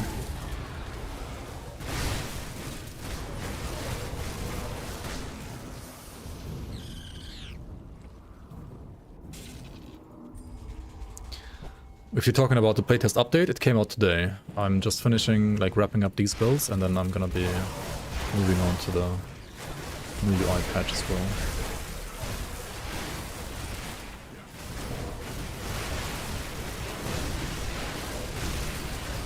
Or, well, instead of moving on to the UI patch, or like the 1.3 public playtest, I'll just move on to the Astakarn internal playtest version, because it has the same UI changes. And it has Berserker Mastery, so we can like showcase some Berserker stuff again. I'm not allowed to like show any of the new areas yet, or mobs, but we can play some more Berserker, why not?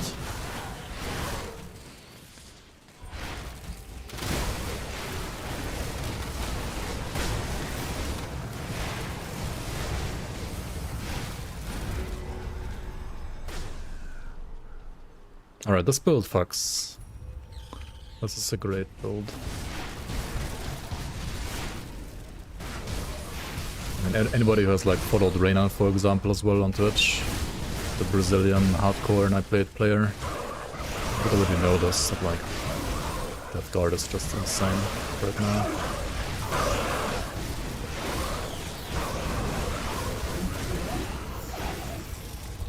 Okay, maybe don't play it like this then.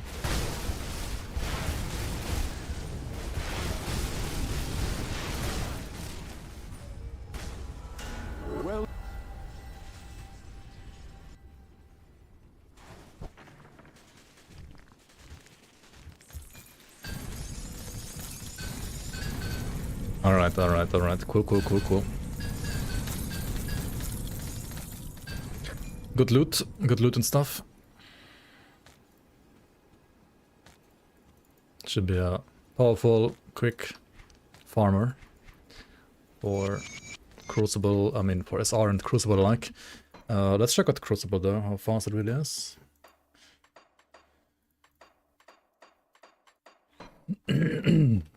If it doesn't have Cunning Dump, it's not the right build. I don't think you need to Cunning Dump for Death God Reaper. I mean, you can, of course, for Merc Crit, and it does have like 53 points in Cunning. It is pretty much Cunning Dumping right now. Greetings. Not to the point a like Pierce or Beat build would do, but it's still nice for the dots, for the crits, for like any build or like any skill that has high crit damage, like Shadow Strike for example. I believe has lots of crit damage as well on the second mode, right? Yeah, 70% crit damage here, so you really want to crit a lot ideally.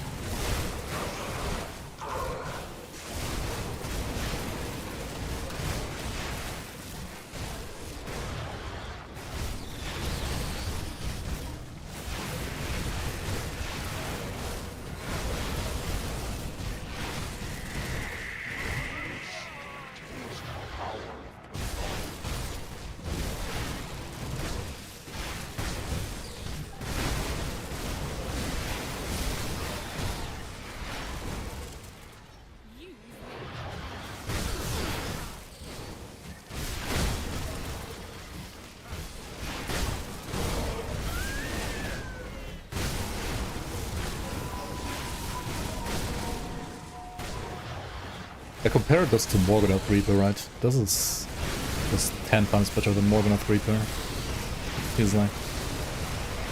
'Cause it has so much ridiculous damage. It's crazy. No Death Guard on this patch, no. I mean, no, Death Knight rather. To go by, your world is doomed.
So many Alexanders, what the hell? Alex is like highly acid poison resistant, so doesn't die that fast.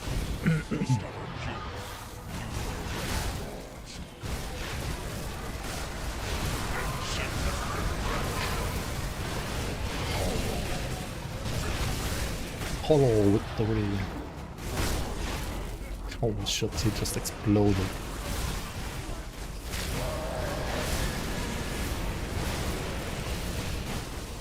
Shadow Strike damage is insane on this. What the hell, man?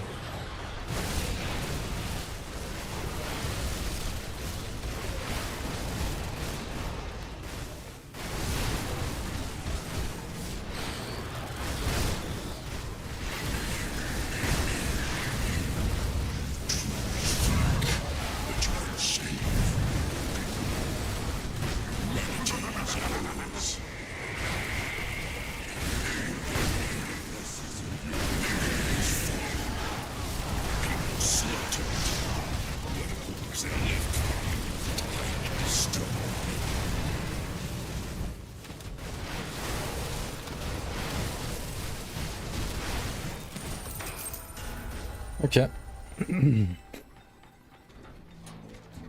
Good build so far.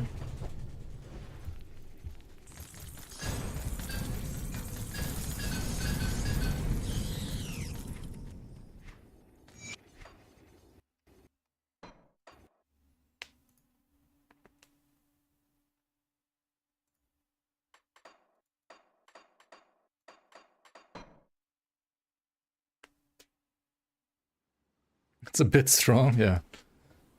This one definitely is a bit strong. Okay, let's see how it performs against Celestials though. Obviously none of these builds are tweaked for Celestials, but we'll take all of them against Celestials. Let's see what they can do.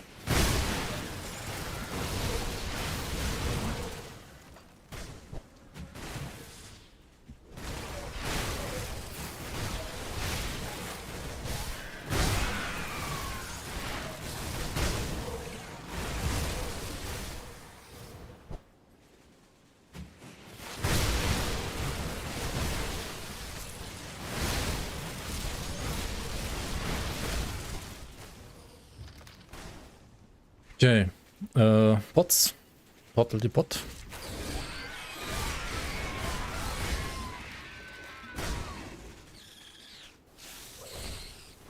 Don't stand the fucking tornado.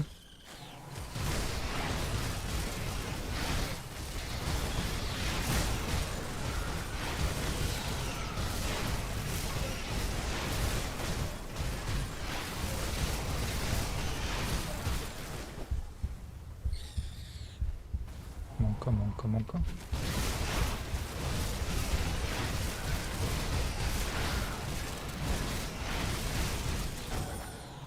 Shit.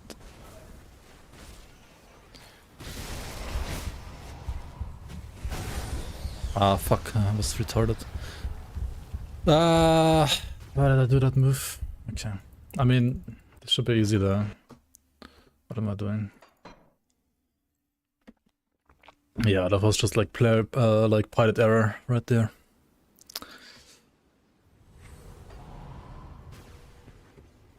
That's not the build's fault at all in this case. That should be way easier on this than like all the other builds we played so far today. And it is, I just fucked up.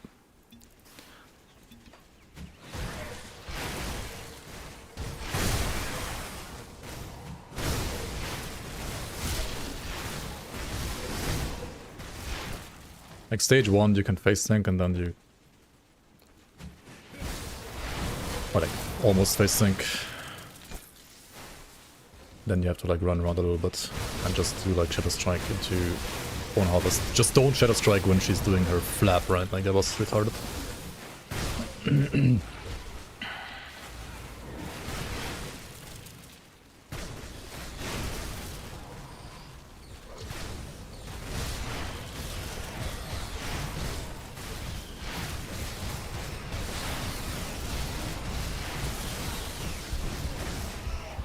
Never mind. Does Funnel work in the tornado shit? I have no idea. No, probably not, because like you can't target them, right? So you can't debuff them.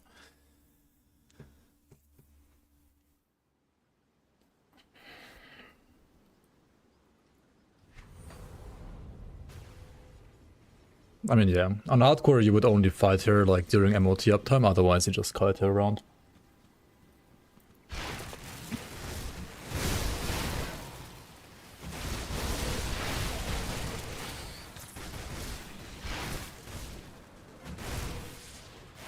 Kara is eating a lot today, for sure.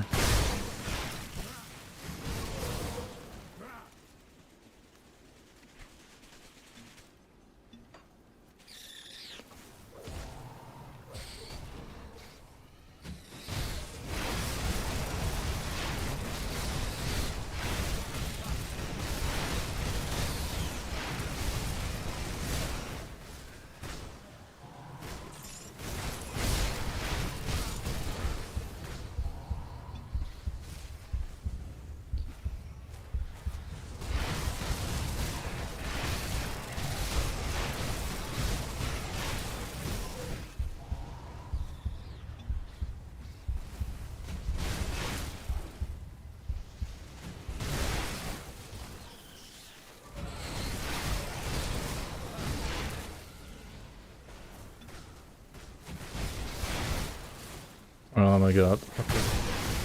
Don't you dare heal, don't you dare heal, don't you dare heal.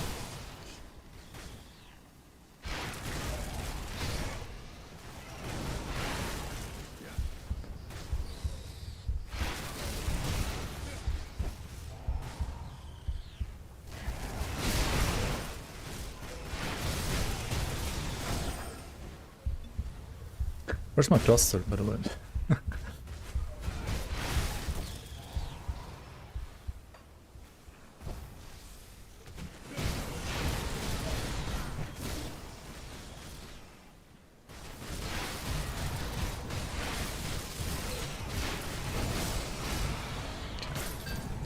Yeah.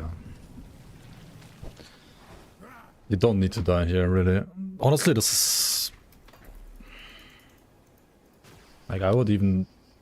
If I was, like, properly warmed up and not washed up like I am right now, I think this could be fine for hardcore too, to be fair.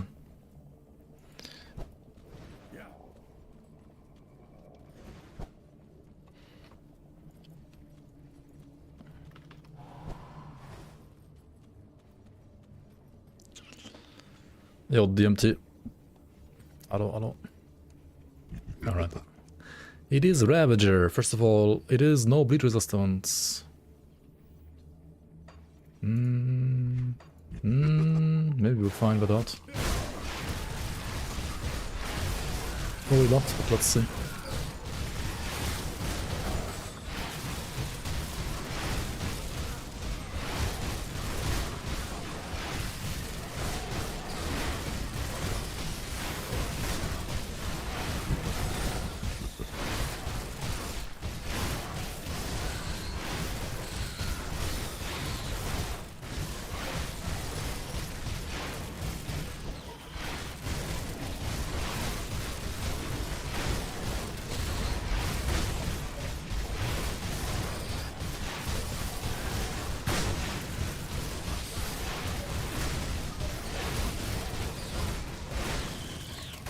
Yeah, solid. That's a really solid Ravager kill, not gonna lie.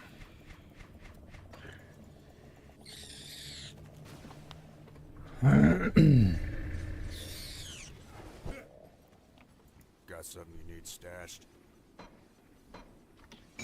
Keep an eye on this. Dodge the thunder, please. Guys, I have skill issue. I have terminal skill issue.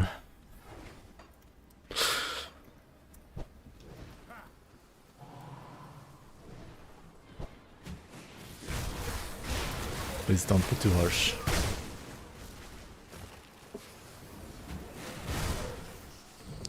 King of skill issue.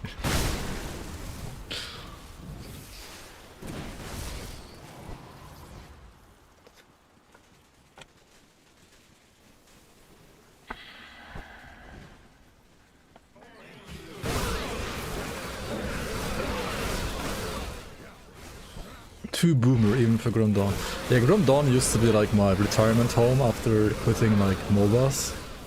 But maybe I have to like retire from Grim Dawn to go play fucking, I don't know. I didn't play after this, just like turn-based games.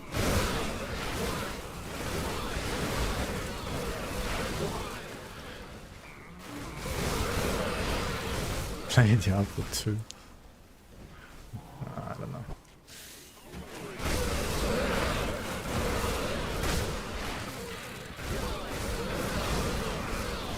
Diablo 2 doesn't excite me in any way or form, to be fair. Like, if I want to play an RPG, that's old school, right? There's Grim Dawn for that. I don't need Diablo 2 for that. If I want to play a more modern RPG, I'm gonna play like, I don't know, like, fuck, like Titan Quest maybe, like Titan Quest 2, which is honestly also kind of old school, or like PoE2. But like D2 is, I don't know. Play vanilla WoW. I've never played WoW in my life, and I'm not gonna start playing now. I would legit like rather play like turn-based strategy games.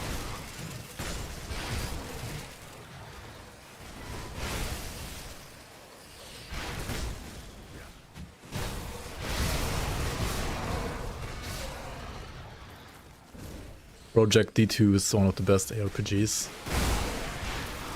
Oof. I don't know, I'd rather just work on Season 8 and play that once it's out.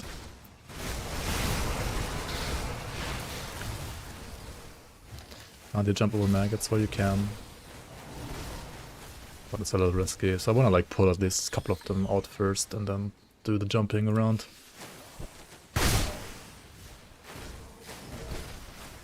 Okay, well.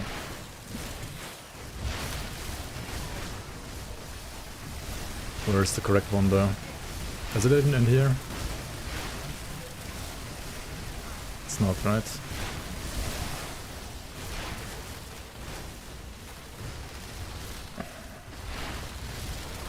Okay, there it is.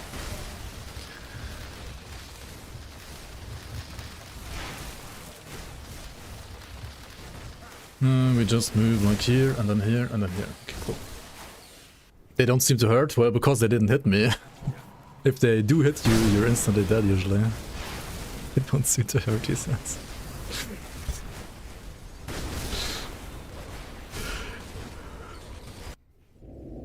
Alright, so this one, I mean, you just hit and run basically, right? You pull him out a little bit, and you hit him here. Apply the dots, right? Disengage, and repeat, more or less. And that should be good enough.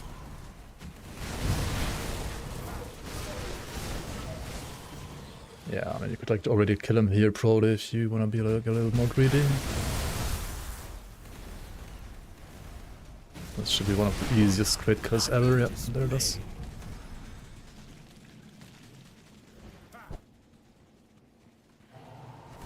It's just the poison dot.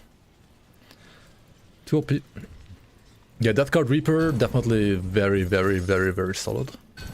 If you want to play Nightblade, probably the strongest Nightblade right now, right? And also, like, the Nightblade where I will confidently say this is also hardcore viable, as long as you are not an idiot. Or, like, as long as you are not bad at the game like I am today against Kala. I think even Kala you could do on this in hardcore. I don't quite understand the Fetid pool, but I guess tier 2 affliction, like tier 2 devotions are like meta right now. You could get more dot damage with the Tainted Eruption, right?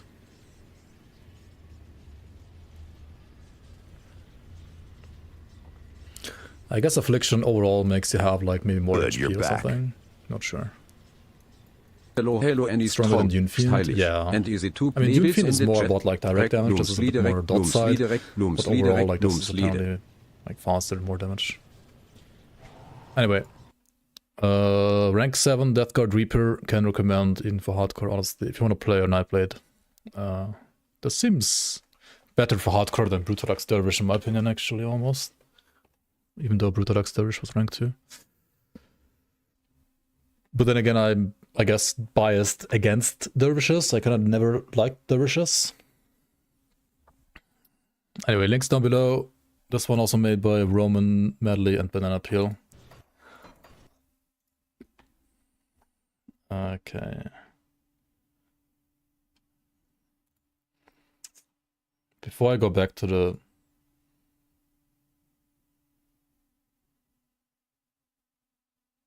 Still no seal.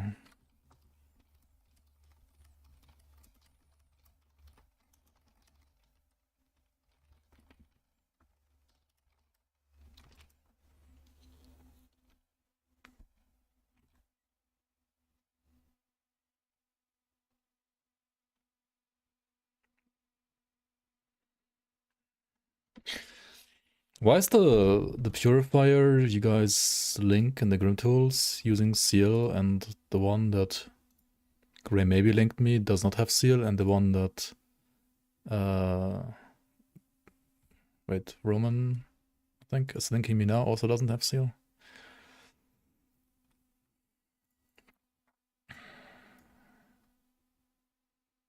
Now we can try this one, I guess. But I'll start with something like Kala or Ravager at least.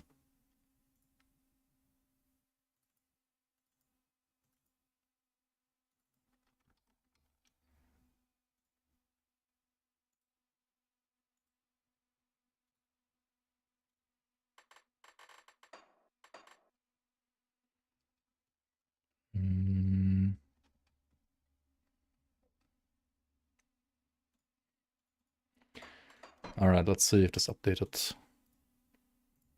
Ignafar Purifier is the proper one. This was rank 11 on the list, but somehow the first iteration I tried felt more like a rank 30. So let's start by... It was fine for SR and Crucible already, so we're not gonna rerun those, but felt like really bad for bosses for some reason. This version still doesn't have seal, which is a little confusing to me still.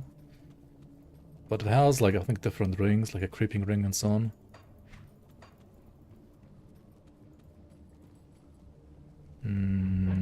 Also doesn't need clusters, I guess.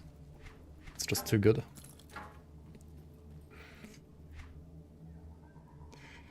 What about bleed over cap?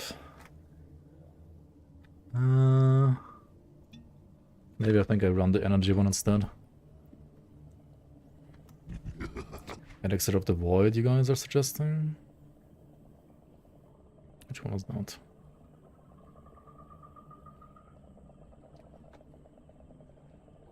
Where is it, rather?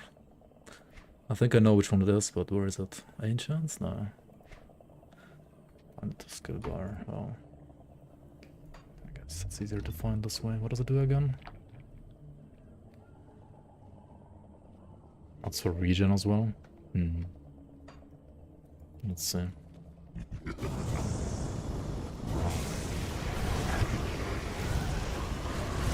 Oh yeah, this one is using the lifestealer thingy, right? Dude, it feels 5 billion times tankier, what the hell? Like, not even kidding. How is it such a big difference to the other build? Oops. That's a good issue.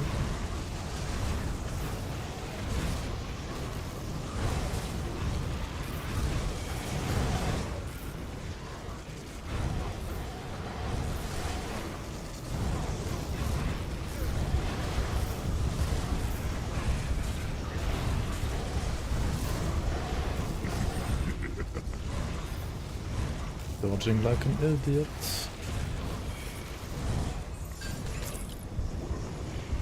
Oops. I was actually reading chat while running towards the fucking item.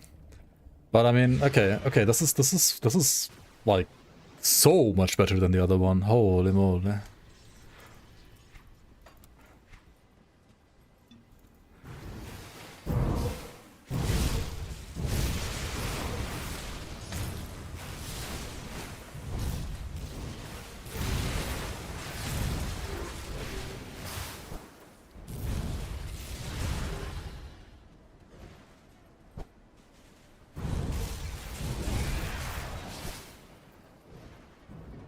What?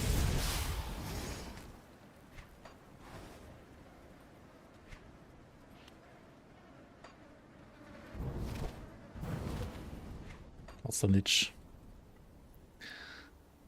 11%. Yeah, let's try Lifestealer Oil instead. That's a good idea. Step Altar, what are you doing? Safe storage, no questions asked. Keep an eye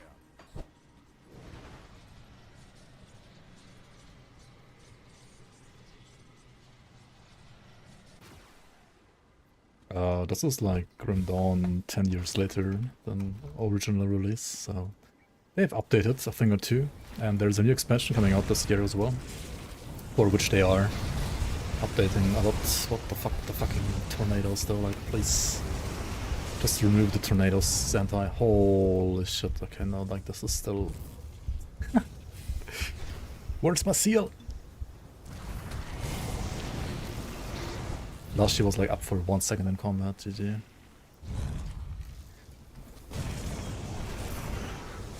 I don't think Seal's gonna do that much actually though, like, it's not gonna do that much. It's gonna help a little against the tornadoes, but other than that, I don't know. Like, look at this, just standing inside of this shit, you die. You just die. There's not enough leech. And not enough, whatever, does anything to reduce the damage of those tornadoes. Holy... What? What even hits me there? This is such bullcrap, man. I'm dead. Oh, no, I was lucky I didn't get another tick.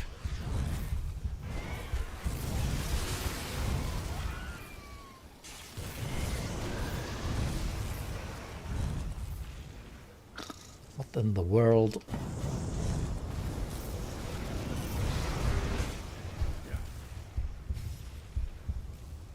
Holy. Oh, this. Did I got no range with the scope? Can't reach up anything.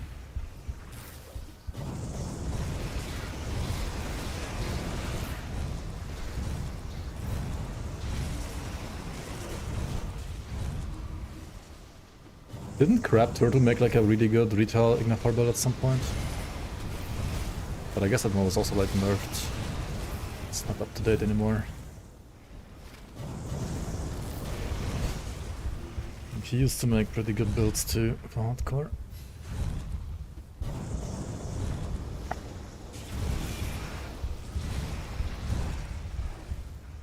Stand-in tornadoes, DPS Gratos.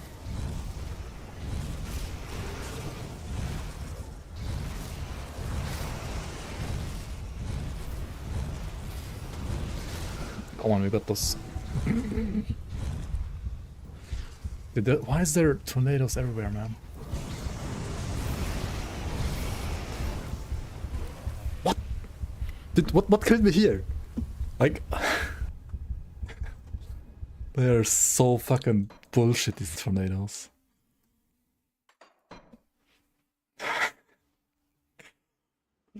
Every time you die of tornadoes, a child dies in Africa, dude. Holy fuck, man. What is this? Please stop it, Sentai.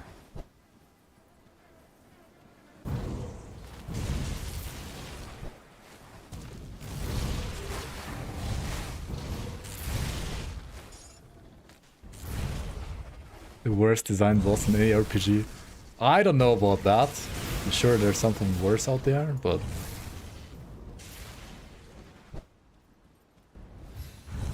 it's kinda fucking bad, right?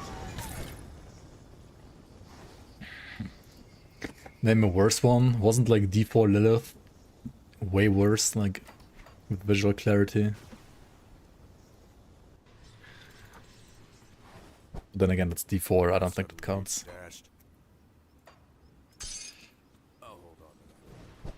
Worse than Lagon. I mean, to be fair, Lagon without desyncs is also not that bad. I think Lagon is a cooler fight than Kala almost. I'm not sure. Yeah, or like at least less unfair maybe. Okay, blast shield gone, my life bar gone. Yep.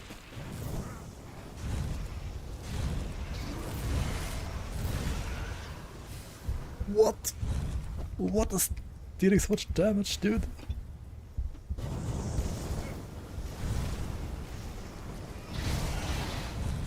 Did Zenta like buff the tornadoes?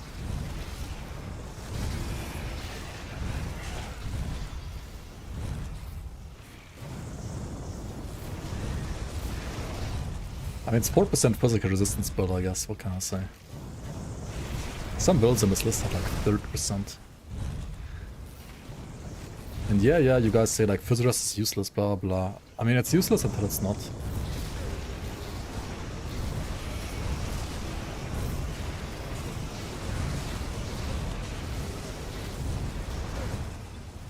I don't believe it's useless for this fight.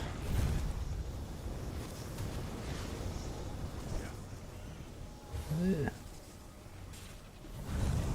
Same for armor.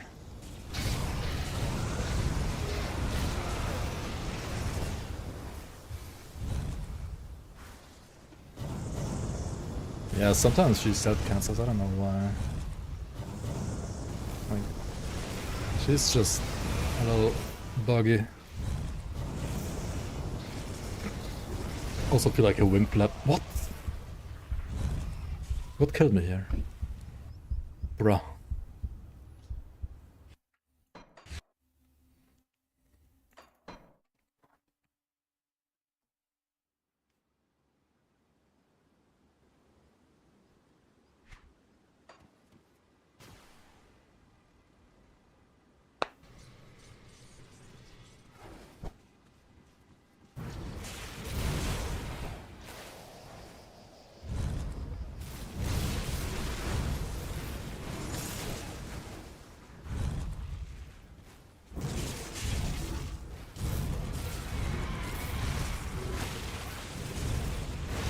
evade behind her.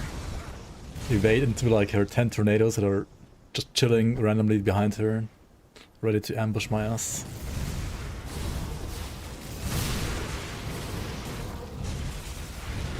I don't know, man.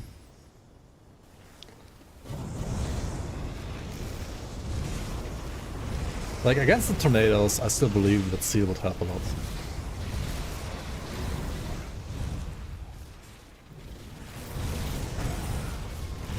Like, as it is, like, you can't tank her like a single second unless you have Blood Shield up, right?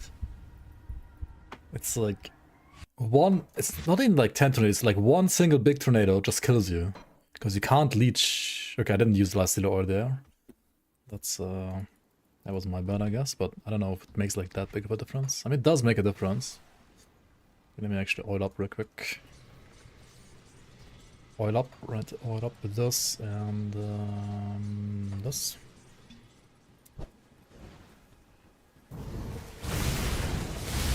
I love how chat is like saying base combo is just too easy as I faceplant this character again and again and again into the sands here.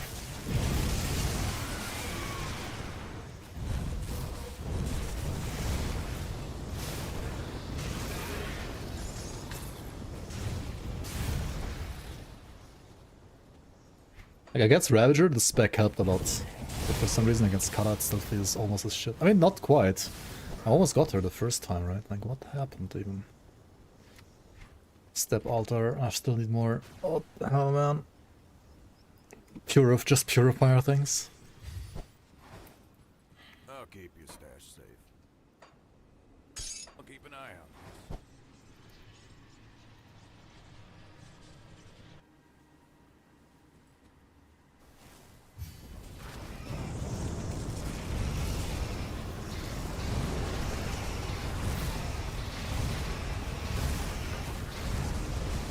Like, if I play this game, right, that you can do on like some other builds, I can actually face tank.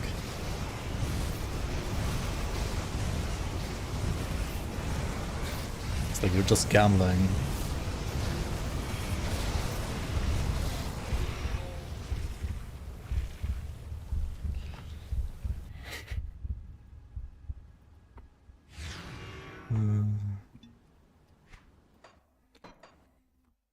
Check my stats, IRL, do I have the boomer debuff?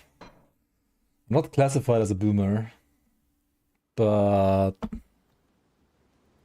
maybe I am a boomer inside.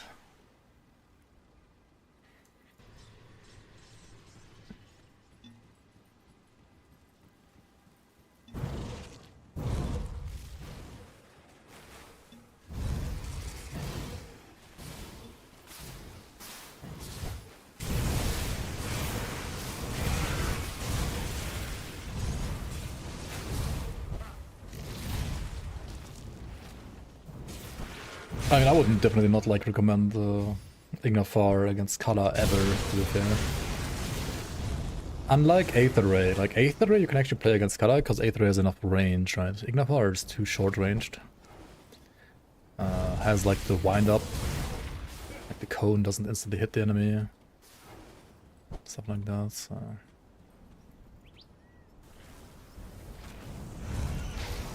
And also no seal is kind of.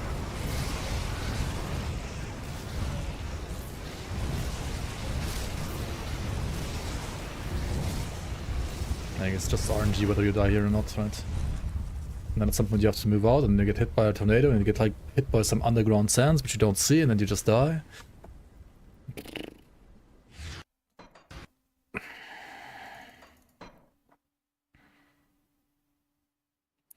Previous build, please. Previous build was Death Guard Reaper.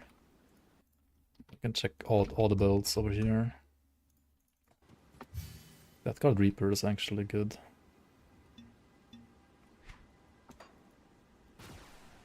Yo, Rule, welcome, welcome. Hello, hello.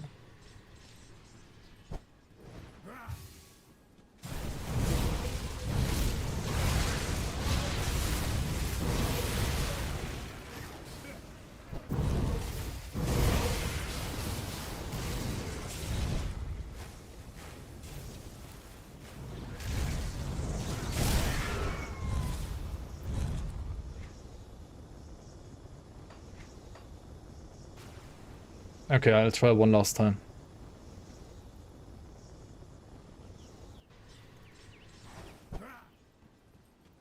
Got something you need stashed? This is the only build that hasn't killed color yet, right? Like, literally all other builds were able to do color. I mean, some after a couple of deaths, but on this one, I feel like... I mean, either my patience is just, like, fading, or...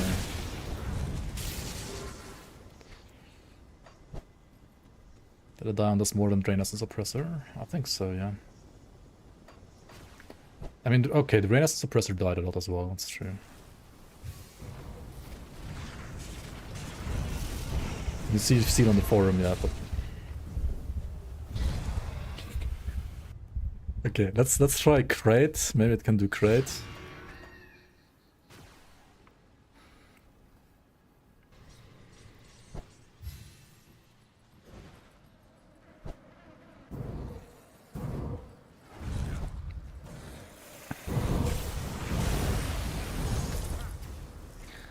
Yeah, the creators of the build told me the version with seal on the forums is outdated and you should play without seal. I guess it's like a tiny bit faster for Shattered Realm and you don't need seal for Shattered Realm and stuff like that, for like running the one specific shard of Shattered Realm, I guess, at least. But I don't like see not running seal being the right call. To be fair. Did the version with seal like use different items, or can I just respec into using seal on this one? And a chance of a 1.3 season 7. Highly unlikely. To be fair. Like 1.6 was easy enough to just adjust the number and that's it, but I think 1.3 has a couple like UI changes and so on that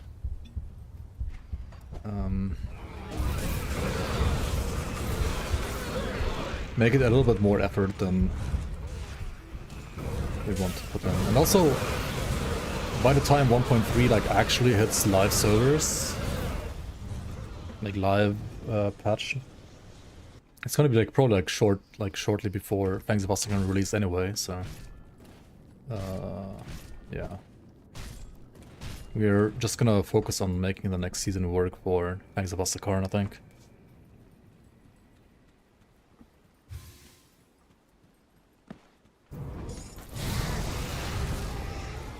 And maybe I'm playing the build wrong against Kala, I don't know. I can't do it on this. I don't have the patience, maybe. Or the skill, or whatever. Literally every other build, I could do it on the... I mean, Draenus' Oppressor I was close to giving up to, and then I retried once more.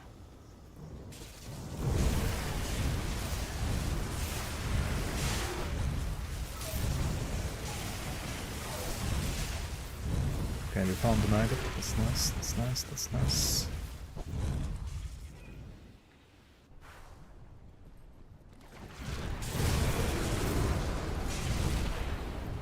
And I mean, as long as 1.3 doesn't hit the main branch of crates Grim Dawn, then you can continue playing the season until then, right? Alright, how do we even do this? Well, maybe don't get nerfed, maybe pull him out here first. Like here.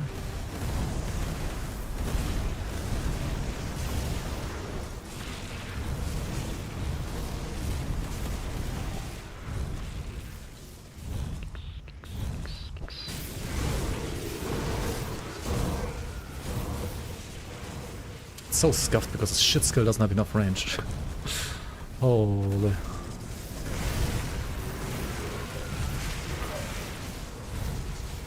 Also, oh yeah.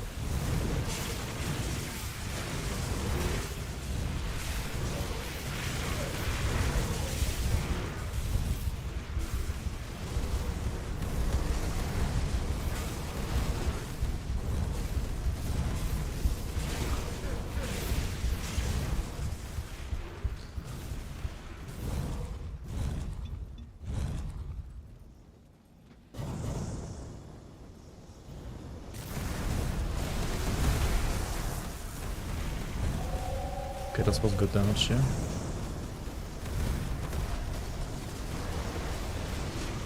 Okay, we got it now. Yes. I mean, I didn't use a cluster. So the build has that going for it. Could kill Crate without a cluster. Should I try Kara one last time now? After getting this kill done at least.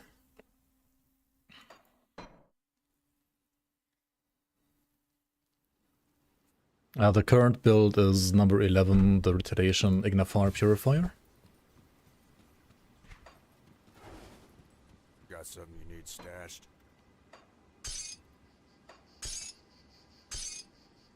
I'll hold on to that for you.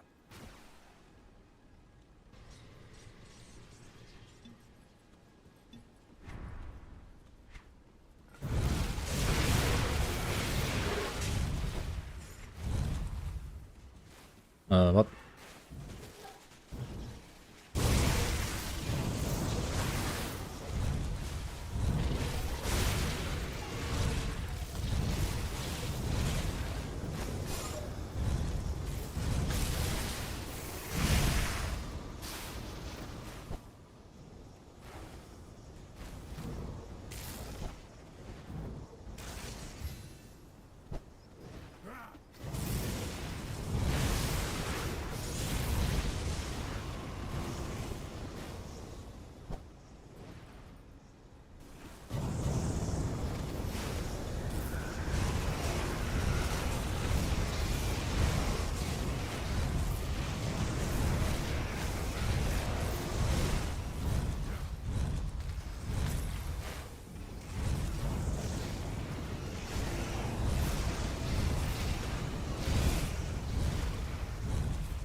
Not even half HP yet, what the fuck?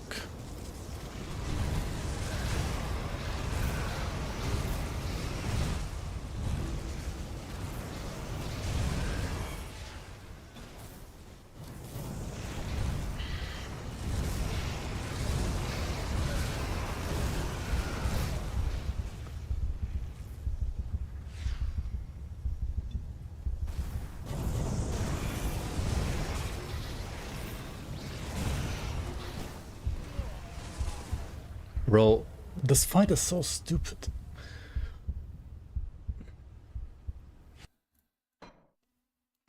Alright, I think I'm giving up on Kara on this build. It is what it is. Retail Ignafar, Purifier, by Banana Peel. Links down below. Hope you enjoyed this one more than I did. Okay, I think there's like 2 more. Next up is gonna be Pierce Ring of Steel, right? Where is this one? Actually, let me take a short break. I'm too tilted after this. I need to do the torch real quick. Be right back. Yeah, okay.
Alright. Let's go. What's on the menu? Next build is the Ring of Steel Blade Master. Is it Blade Master? Or is it Dervish?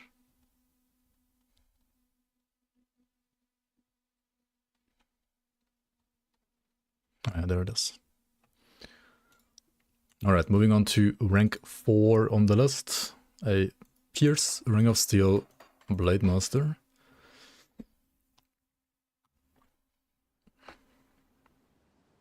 Do I recommend a shield for the Callagadra fight? A shield alone doesn't do anything. It depends on the build.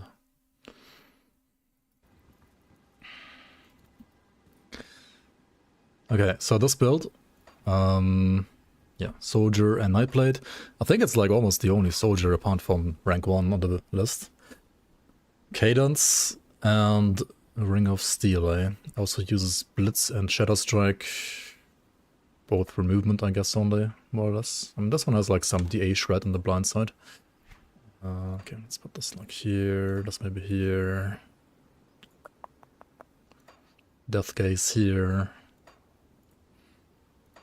And do we have some clusters? Yeah, there we go. Okay. Nightblade side, Ring of Steel, the main skill. Maxed and Circle of Slaughter up to 17 points, I guess, for crit damage and fumble. And the rest is pretty standard.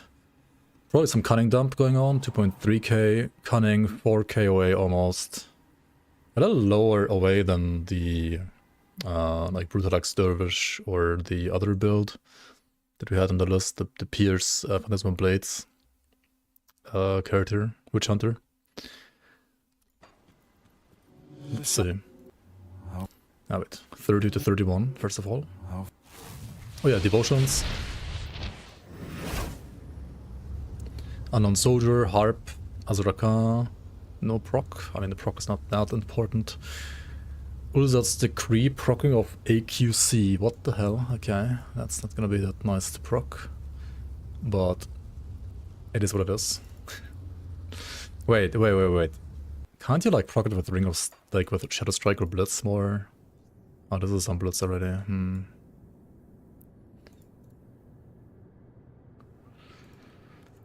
Okay, I see.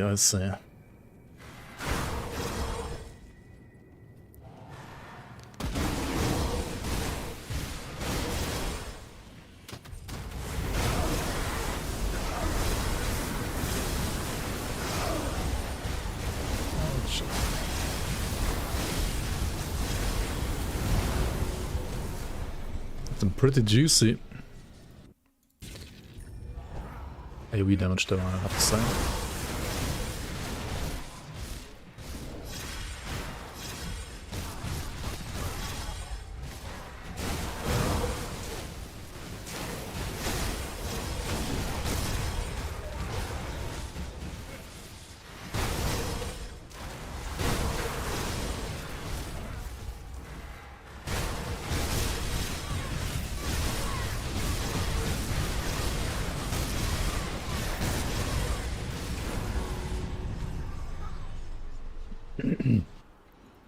Yeah, I think this build is why they nerfed that item.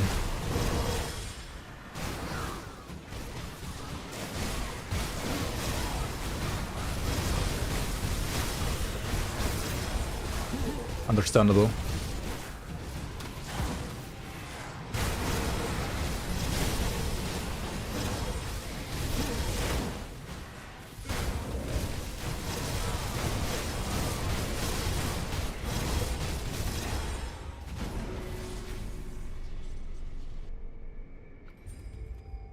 Is Vitality a good damage type? I mean, yeah. There's plenty of Vitality builds on the top 21, right? So, should be a good damage type.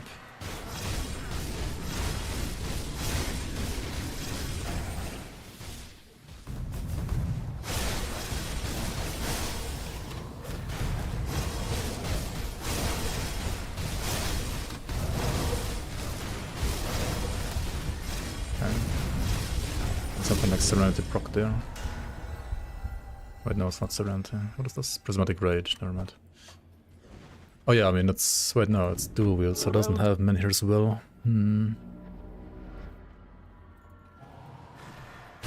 Yeah, I think Vitality is... If you look at how many builds are in top 20, arguably the strongest damage type even.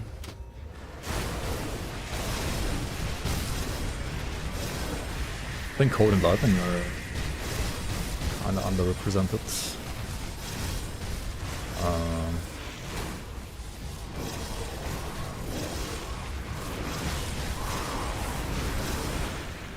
Also Chaos is... I mean, they're still like the... What's it called?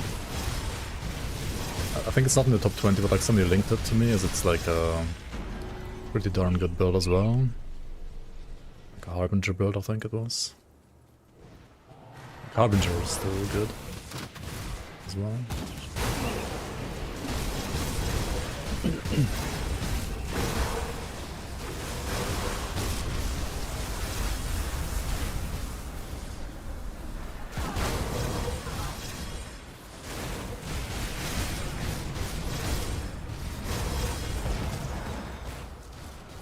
Didn't one of you elitists like send me a Harbinger build?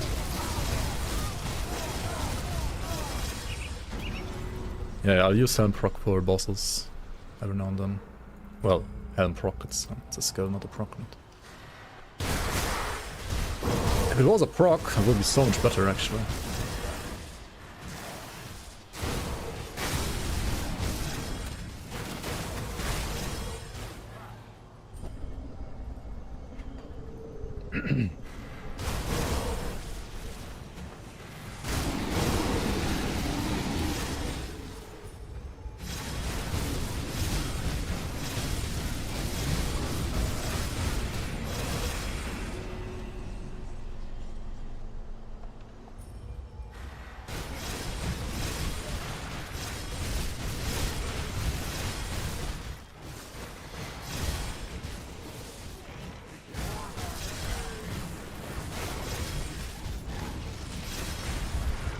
Okay. Oh, you can tank the walls, interesting.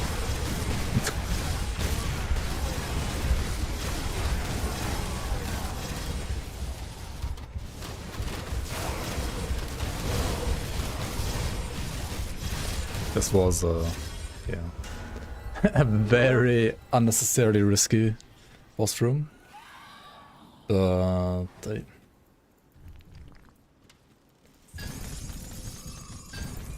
mean, usually when you seek Rava, you just kill him, right? I knew he's gonna do balls when I don't commit to killing him, but it is what it is. Skyfall of Sanctification.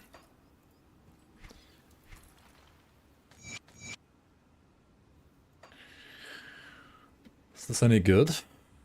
It's pretty decent, right? Sanctification is like all damage, I think. Like damage to Chthonians.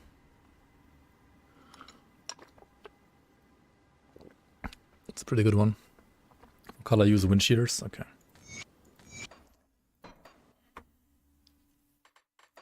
Ah, shit.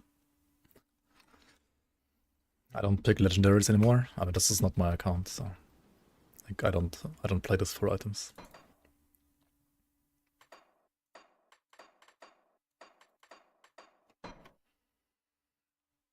But that one like green item I found there is really rare, so I wanted to like look at it at least. I'm not gonna use it because, well, it's not my item. But... Anyway, time to see how the Crucible performance is on this one, but it should be super easy peasy and smooth, I think. I mean, you're just pressing out sin, everything dies. And it has like a super low cooldown, right?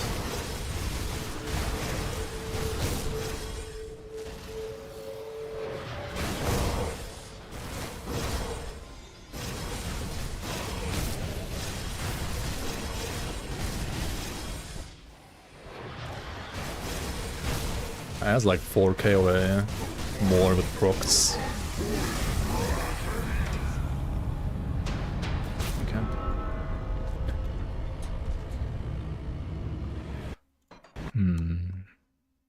Let me retry that.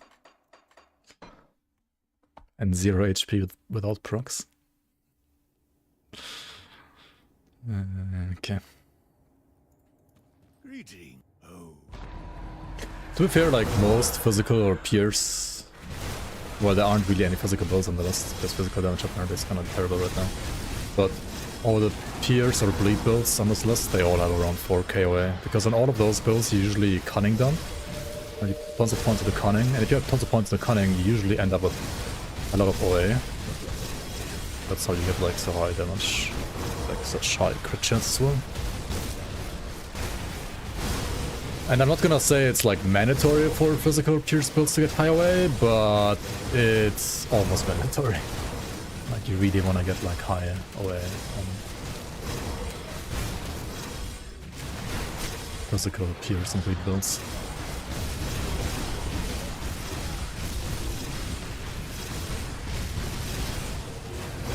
And on something like Ring of Steel, which has like built-in crit damage, it's even more useful.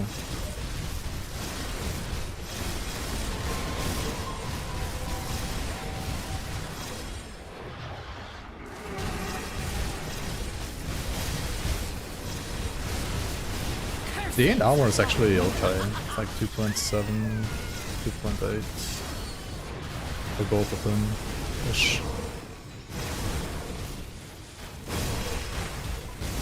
Yeah, the reason I died there was not build's fault really.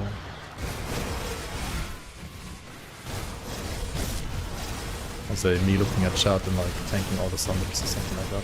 It was a weird combination though, like still shouldn't have died there, I feel like.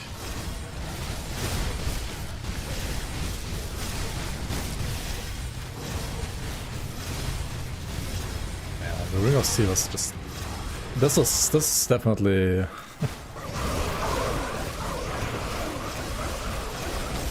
There's a reason why this is getting nerfed well a bit, right?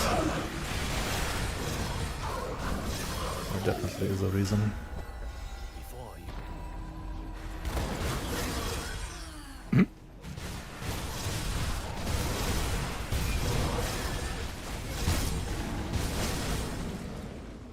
Hello? If your strategy is to fail, you're doing a splendid job.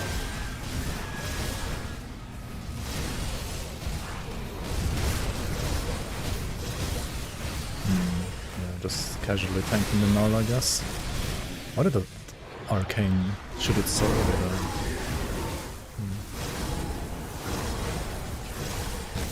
I mean, it's a dual wield Nightblade, right? So even though it is a soldier, it is mainly a dual wield Nightblade, and soldier is rather a support. And you can also play with Oathkeeper secondary, and it's probably slightly more damage, but also even squishier. And to be fair, like out of all the soldier classes, like Blade Master is usually not the tankiest class. I wouldn't say it's like very squished, but it's fine. It's also like tuned for damage, right? It's not like tuned for tankiness really. You can tune this. I mean, you can, for example, like just remove a little bit of cunning and put more physique, and then it's already like tankier. You will have less damage though, of course, but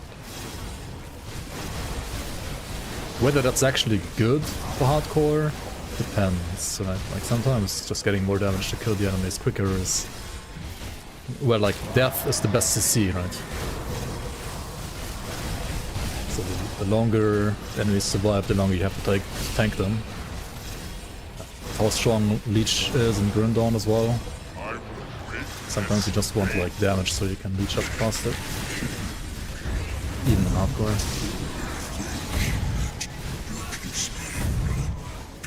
Hello? Oh, no, stuck.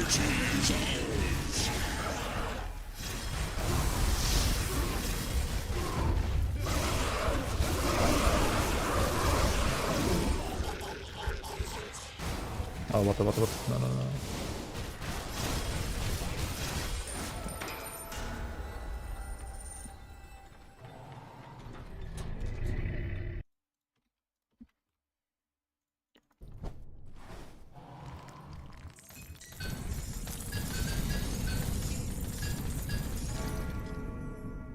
Glacial of the Winter Storm. That seems really good for a cold build, but it's not a cold base, is it? It's like a pierce base.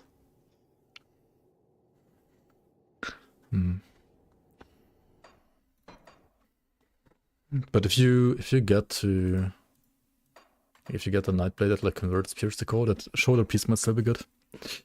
This compared to say like Calador builds, yeah.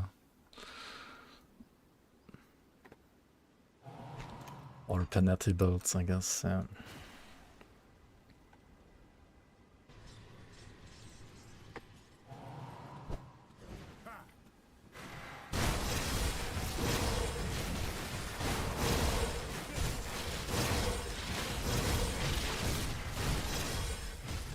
Alright, so for Kata we go with wind shear boots for the higher dodge, I think. That's the plan.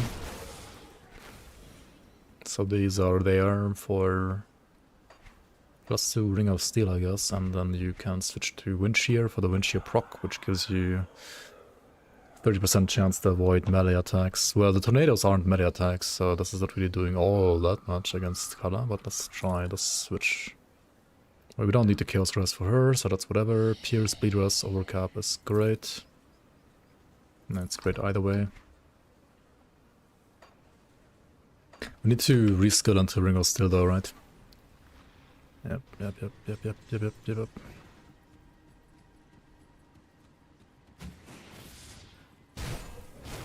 I sense turmoil within you. Where do we pull points? Fighting form? We don't need the AoE. Like this, for example.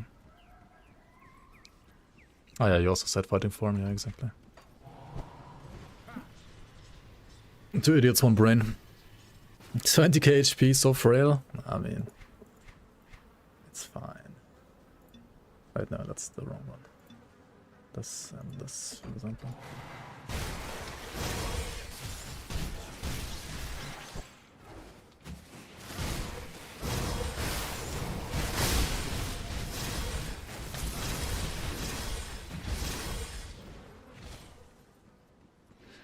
Alright, so only Sands can kill me, literally, because I feel like with fumble and dodge and dodge and dodge and dodge and fumble and fumble and fumble, like she shouldn't hit me at that much anyway, right? But the fucking tornadoes, they don't care about any of that shit, right?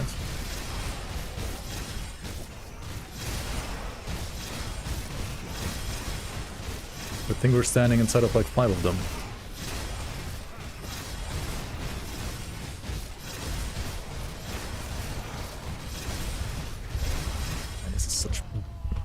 Dude, you have to disengage at some point, and then it's like kind of RNG whether you still get hit or not when disengaging.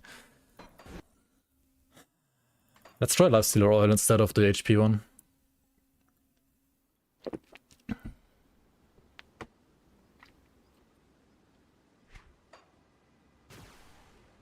I guess I could have also like tried to just cluster there and try to push through. That would have been like another way to do it.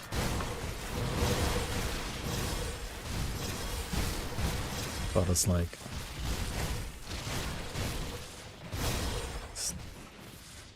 Okay, where's Lifestealer Oil in this one? No, that's Heartseeker.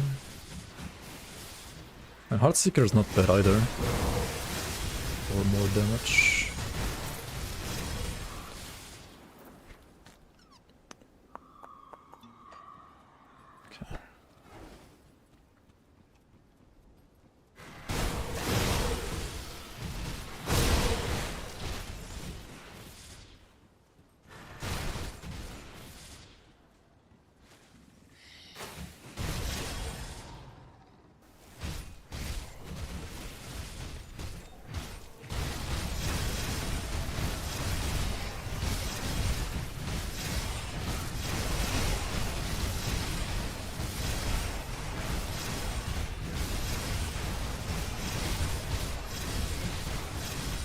Dude, there's like more tornado on my screen than like non-tornado. Like, what is this?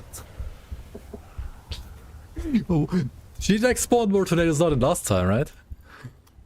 Bruh.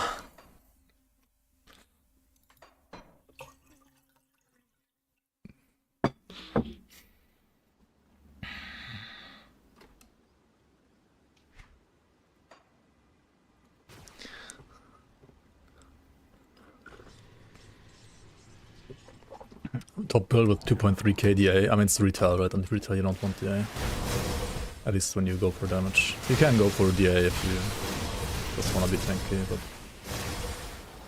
for damage you don't want DA.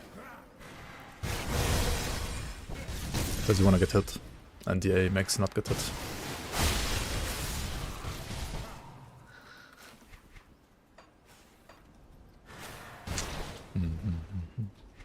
Alright, let's try again. Try again, try again, try again. Just bash your head against the wall until it works.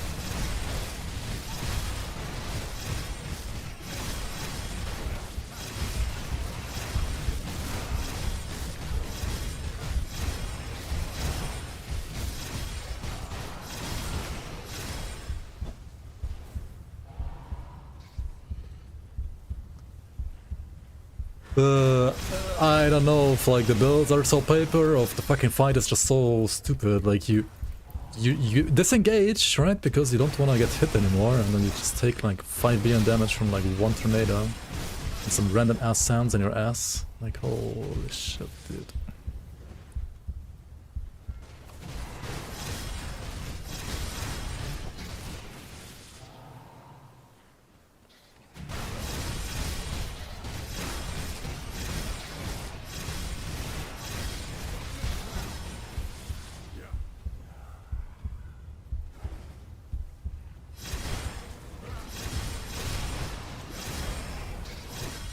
And the problem is like the build has like, compared to the other bleed builds or dot builds, has rather bad dot. So once you disengage, you still do like a little bit of damage, but not like all too much. Okay. Fight with Ghoul, I didn't see the Ghoul proc. Yeah, you're right, I should have fought with Ghoul. Yeah, I didn't pay attention to Ghoul there. I'm a little too rusty to pay attention to stuff like Ghoul. And also, yeah, if it's not like a build that I... Like, when I switch builds as often as I do right now, I didn't pay attention that this one has Ghoul, for example. But it's a good point. If you see Ghoul, you have to keep attacking.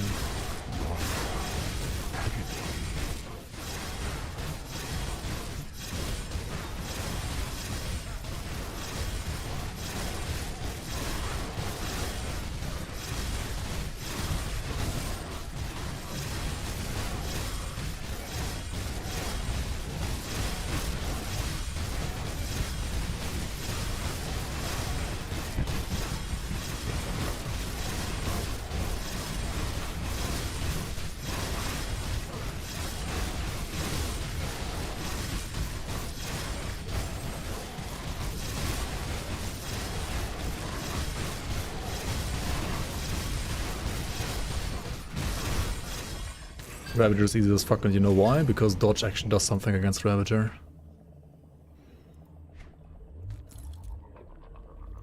With the fucking sounds, you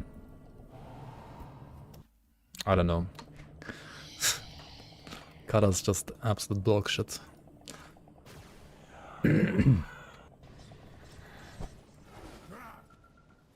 I'll keep your stash safe. I'll keep an eye on this.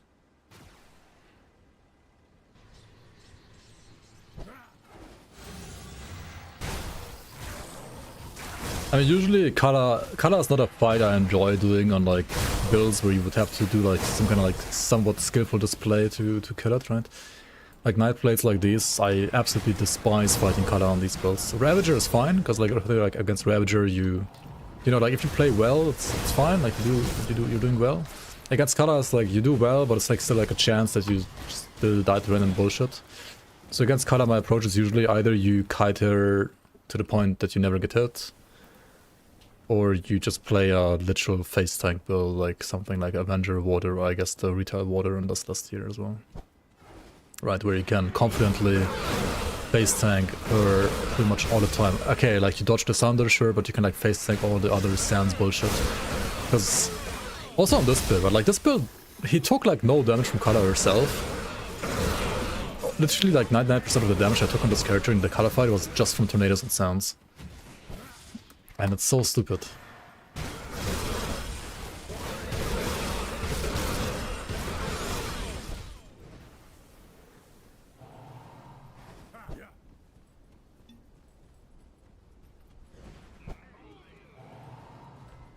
Yeah, the reason I don't like necessarily the usually... Like, the reason I don't like the... For example, like just face tank crate ghoul cluster approach is that...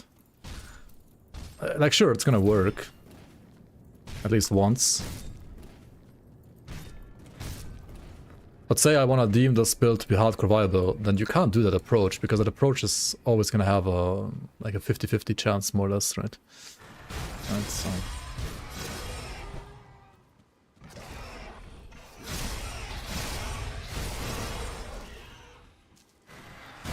I will check Rubelix Dervish, yeah. The video will be out soon, TM, on YouTube as well, in the next couple of days.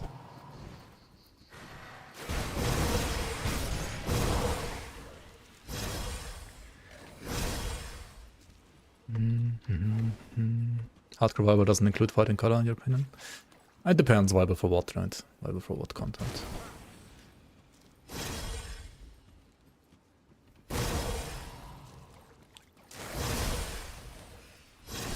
And yeah, I agree, like, not every build has to, like, defeat color, of course. I feel like Ravagers... I would say Ravager is mandatory. Because, like, Ravager is a fair fight, and you can do a Ravager in all good builds. If you play it decently enough. Oh shit.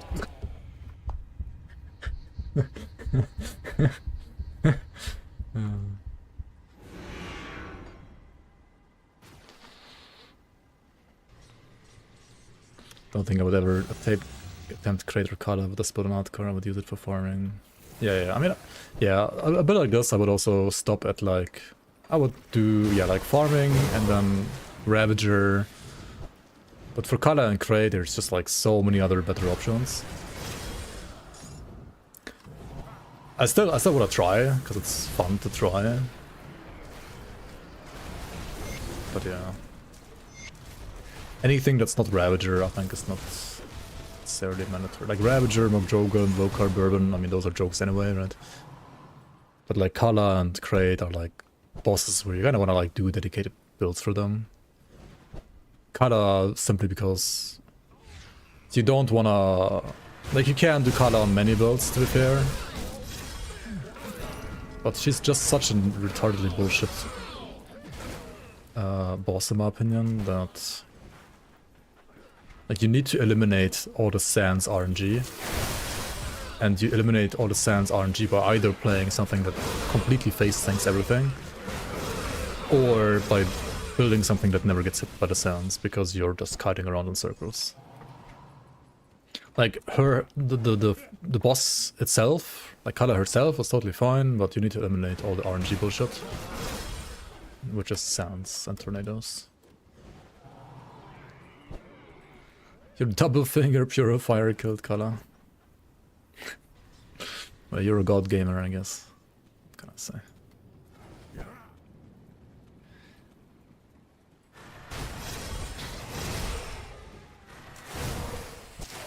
Oh wait, these are maggots. For a second I thought these aren't maggots. Almost died again.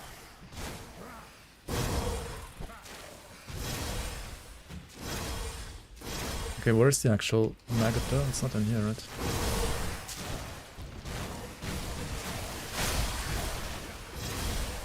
Okay, I got him.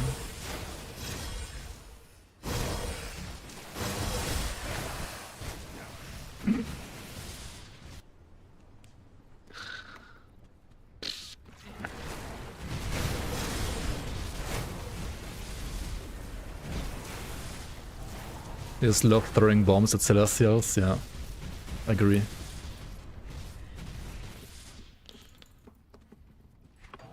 Alright, great. So we don't have the dot from like the dervish. Got nerfed. Okay. Hit by the nerf. I mean, this is good damage as long as we can pull this move off like 3 more times. Oh, don't die to the fucking crate next to you. Okay.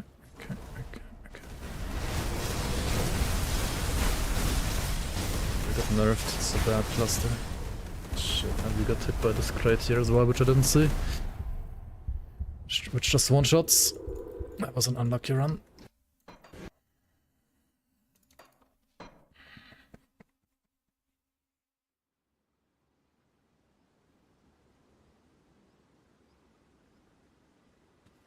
To be fair, the first engage was good, I had hope. And then cluster, it was already pressed.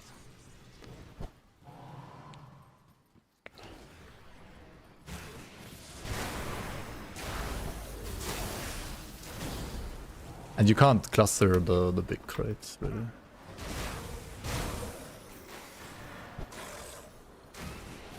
Like the big crate just kills you. It deals like what, like 100k damage or something like that? Maybe you can survive with cluster, I don't know.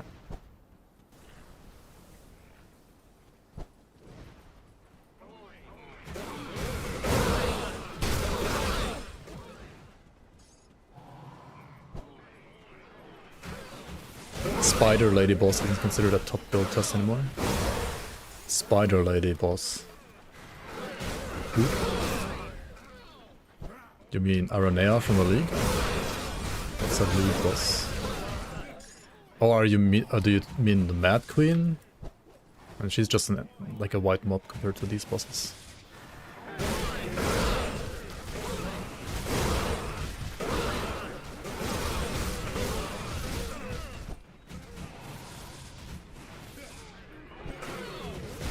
Any build that doesn't trigger her retail spikes like just kills her anyway. And the retail spikes only get triggered by projectiles, and this build has pretty much no projectiles, so it should kill Mad Queen in like 2 seconds. And not take any damage, more or less. Yeah, I usually test like my leveling builds against Mad Queen.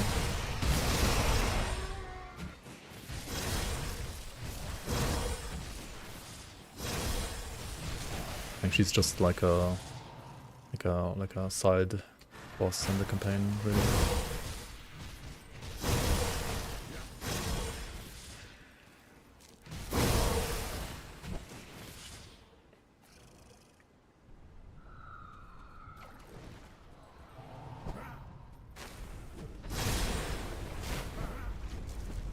Should we do Shattered Realm Mad Queen? Like just Mad Queen as a super boss, scaling up. Next league. Like actual super boss stats. Okay, decent damage here.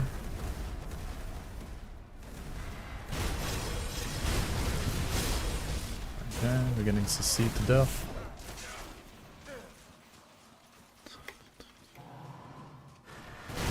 Nope. Oh shit, we can't stand next to that crate, it's just one-shotting you, right?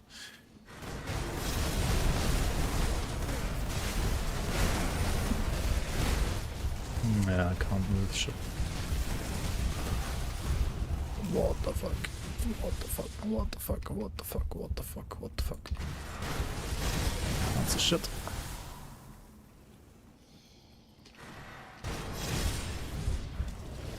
Hello? Yeah, this is rough because it's melee and no dot. Right, melee, no dot is like the worst you can do against crit, pretty much.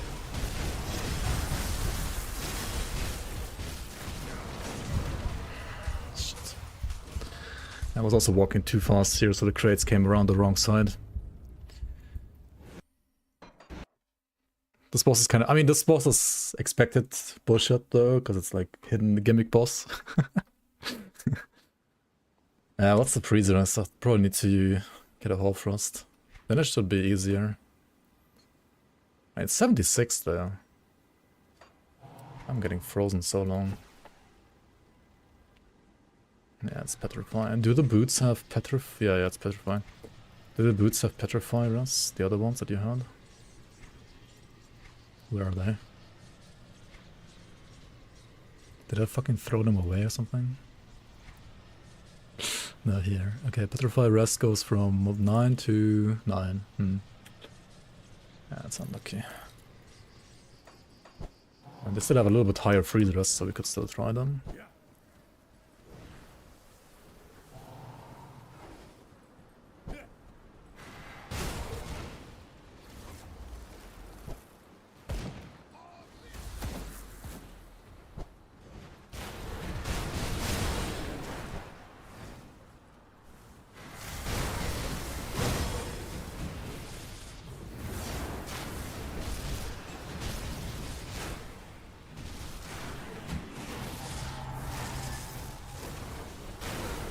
Bruh.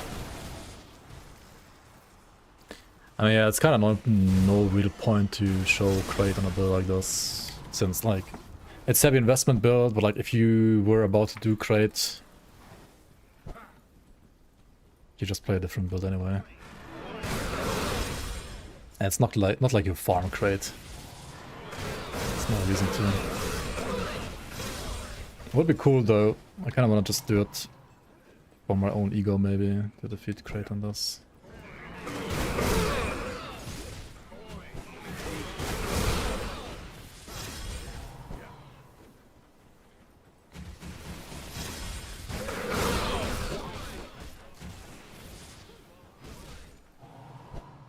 Season 8 tomorrow, hurrah.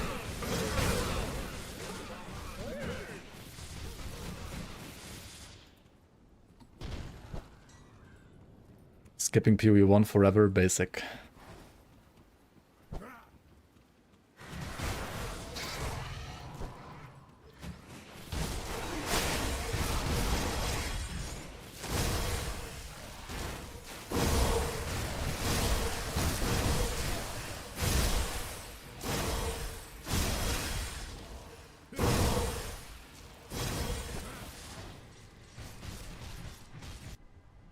Petrify rest potion, well, there is one in the league. You just have to play the community league. It's been there for like 3 years already in the league.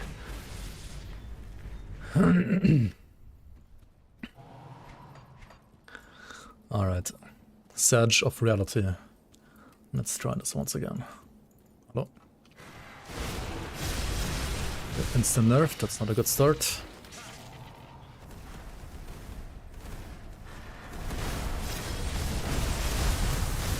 But we're getting very good damage in here now, since he was spinning instead of nerfing us.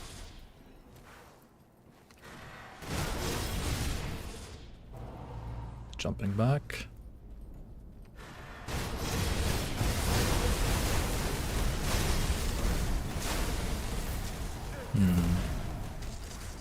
I really fucking clustered, right? Didn't I?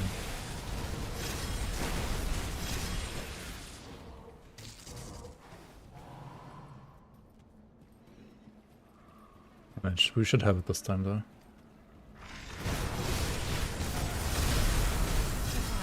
And there we go. To be fair, this boss is a little RNG too. Like, it kind of like depends on like whether or not it's like nerfing you right away at the start of the fight or not. Right? If it's doing the nerf right away at the start, then you kinda. Hey, what? This one has even less spirit. Fuck. Can't equip my amulet anymore. Oh well, anyway. This was the Blade Master. Tears from Your Blade Master. Pretty cool. Honestly, great build. I think the University part is slightly getting nerfed though. At least, are these items getting nerfed a bit? Not sure what's getting nerfed exactly. But yeah, nice build made by Madly Banana Peel. Links down below. Hope you enjoy. Alright, do we have one more build? I think he has one more build. Rank 3, it shows Reaper, right? Alright, next up, we got the Chill Whisper Reaper, rank 3 on the list.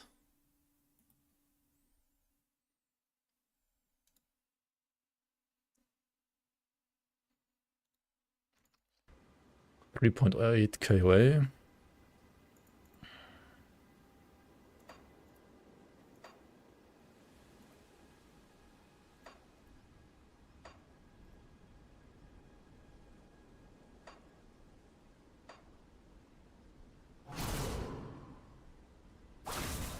So, Chill Whisper Reaper is a Blade Spirit Renaissance build, right? You have maxed out Blade Spirits, and you are playing Cold Renaissance.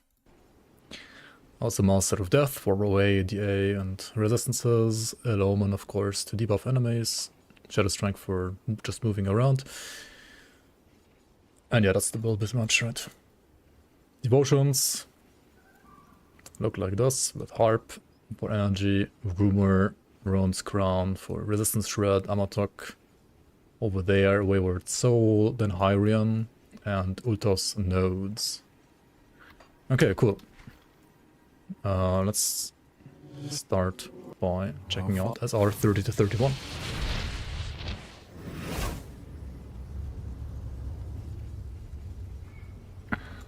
I killed Crate on the Ring of Steel build, yeah.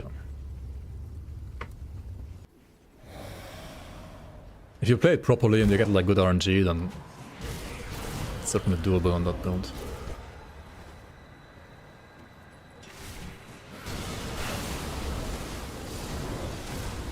Okay, another Duenescence build in the top 3, by the way, top 20 by the way. So we had the Aether one, the Ouroboros one, we have the Vitality one with, what's it called again? Light Lord set, and we have this Chill Whisper one as well.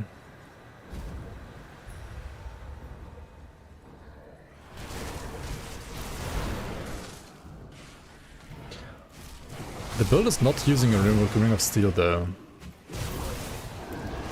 Do you get fumble from somewhere else? Like you could like 1 point Ring of Steel, get some fumble. I guess not needed for farming.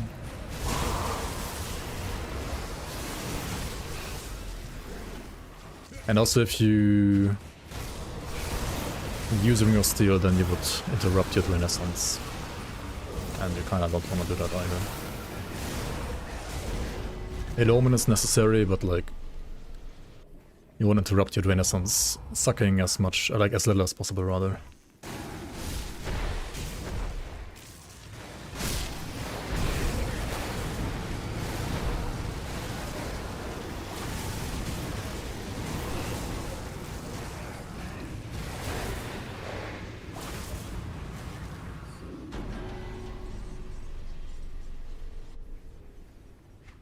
There's 3 procs that we're looking for here, right? This, and this is an Ill Omen, okay. Okay, pull this guy, pull Kuba. Okay, Kuba's cold resistance is gonna take like a little bit longer to kill.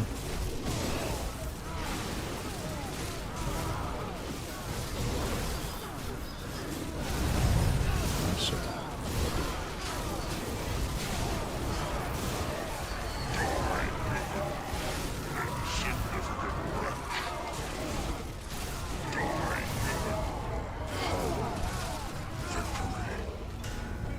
Yeah, I mean, you just tank it. True.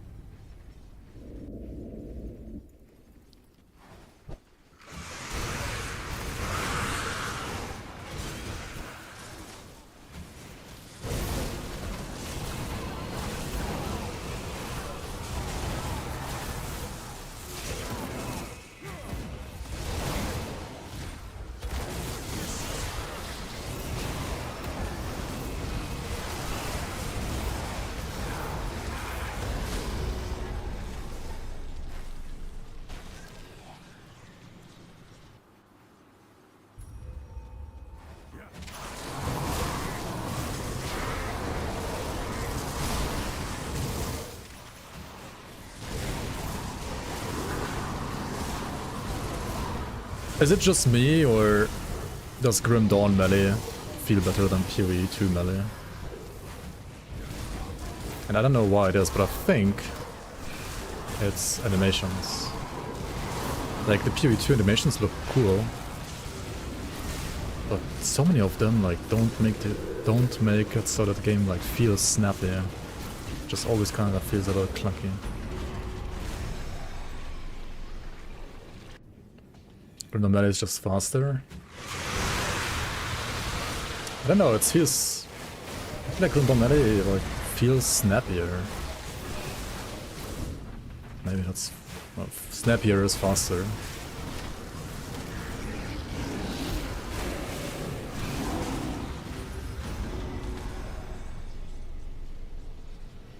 PoE 1 melee is better than Grim Dawn melee? Is it though?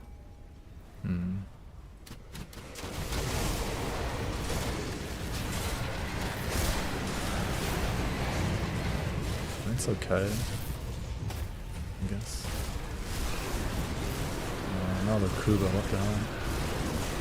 Slowest SR run ever for this build probably because of double Kuba.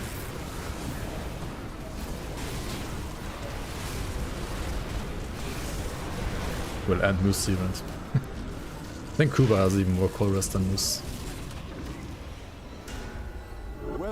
Alright, I mean, very chill though. On this chill whisper build, I would say. Very chill.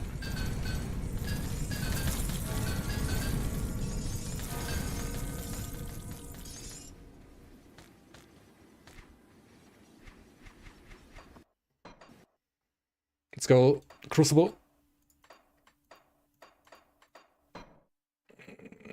Meta in PoE 2 is kinda bad outside of the new werewolf.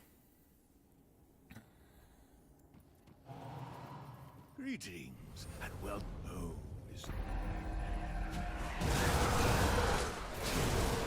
I kinda enjoy the bear as well actually. I played bear a bit off stream. Until I died to some fucking thing. Which like blocked my dodge or something like that.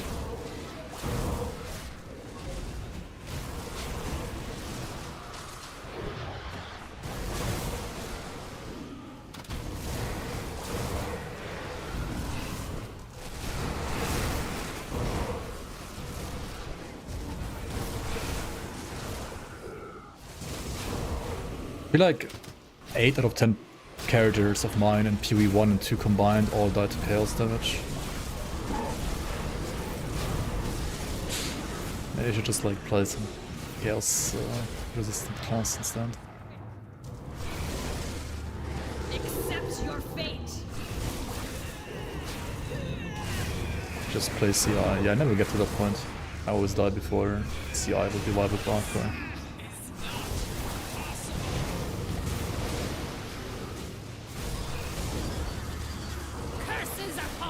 Curses upon you.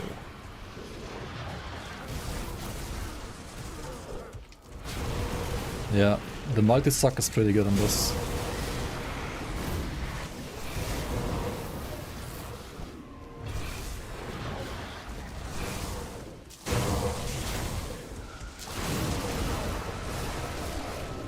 Yeah, I'm kinda disappointed with Werewolf as well in PoE 2. I mean, some of the skills look cool and felt nice, but your gameplay is you freeze the enemy and then you deal damage, and if you don't freeze the enemy, you're dead. I don't know. Good gameplay.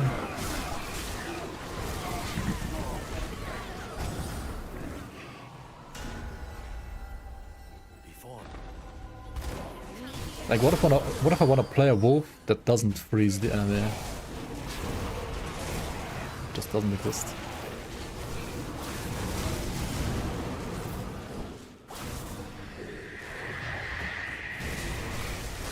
Then you play bear, exactly. That's why I play bear after. And bear was honestly fun. Was really tanky as well. And bear is giga tanky. Except you die to like one single chaos projectile. But otherwise it's really tanky.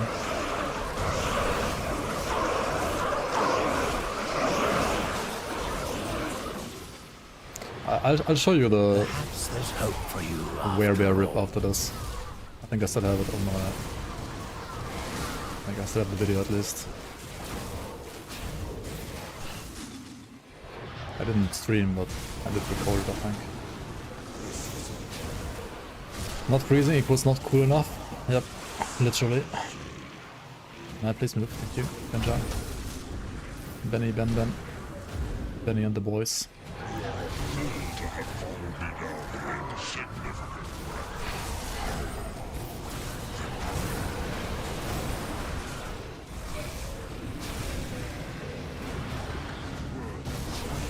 Ben in a jar.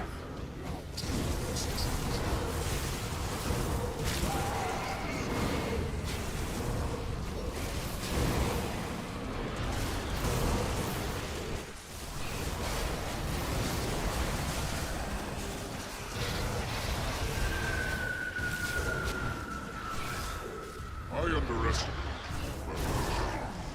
Will not be understand things that all.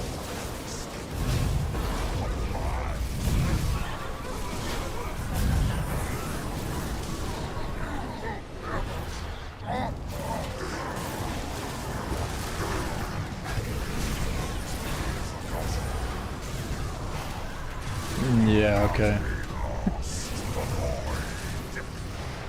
You just suck off everybody and then you can't die ever. It's pretty ridiculous sustain, not gonna lie. Which is not because of sustain being high, but rather because you just have high damage, right? The damage was a little lower than sustain would go down in an instant as well. Yeah, it's pretty OP. Holy shit. 2.8k, not even like... It's also cunning dumping.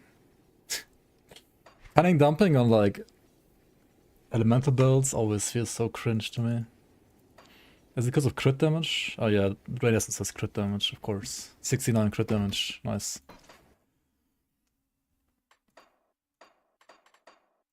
Alright, let's try to do super bosses as well.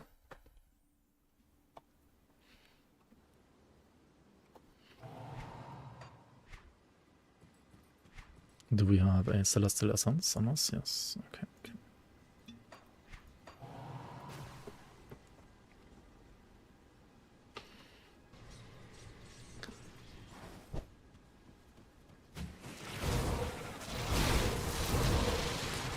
Yeah, melee needs to have like superior mobility to ranged. That's why ranged has Roa and melee has nothing, right, in PoE?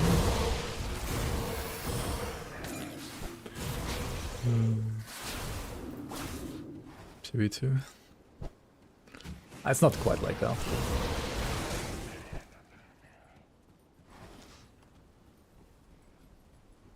Alright. Summon the spirits. Don't die to tornadoes. And keep sucking. Because the build is very squished by default, right? We need to keep sucking and also... Yup.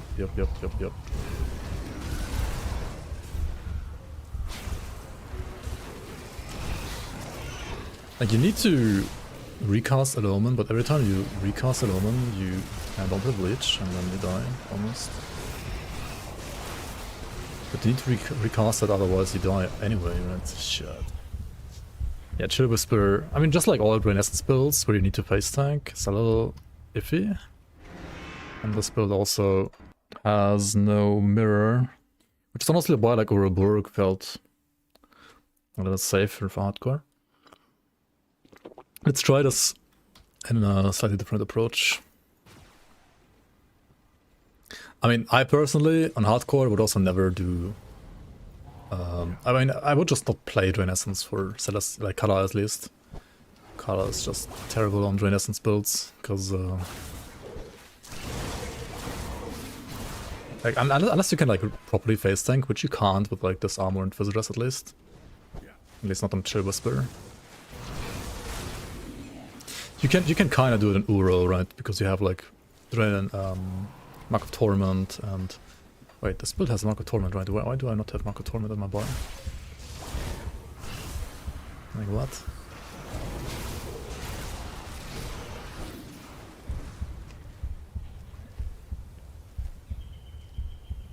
And you just stop playing color.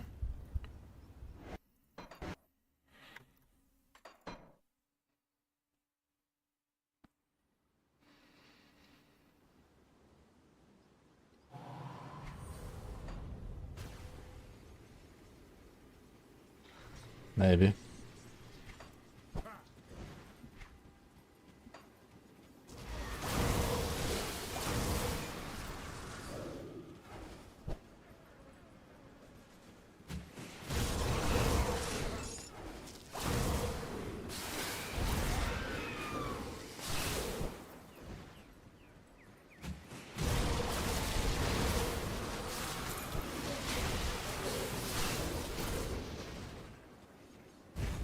I mean, Grundawn range sucks compared to PoE, because in PoE is just absolutely broken, I feel like. Like, it's just scales out of completely out of control.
We can still die if we run into the scrap, right?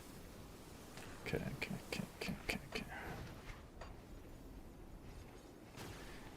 Alright, seemed smoother than the Ignafar build at least, though, because we have way more sustain on us, so we can leech up. Anyway, though, I would not do this ever again on a build like this, and especially not on hardcore. Just not the build for that, but that's fine.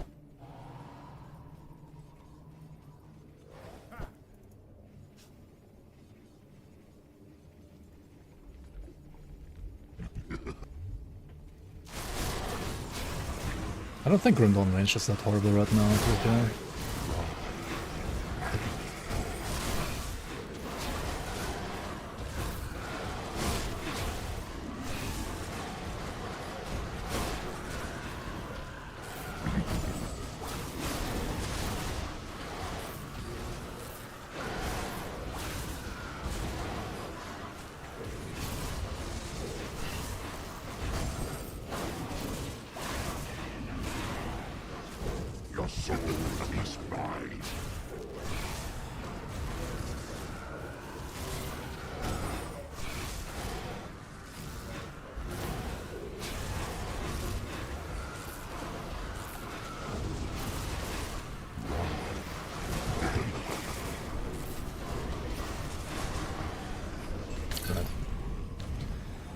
Yeah.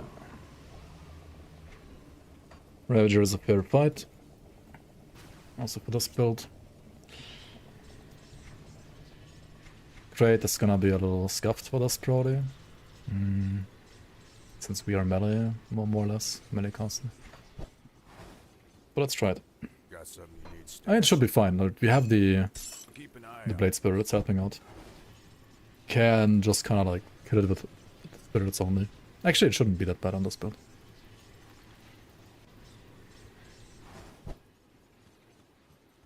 I mean, any ranged build in Grim Dawn is better than I have Reckoning, for example, right? Like, that skill needs more AoE.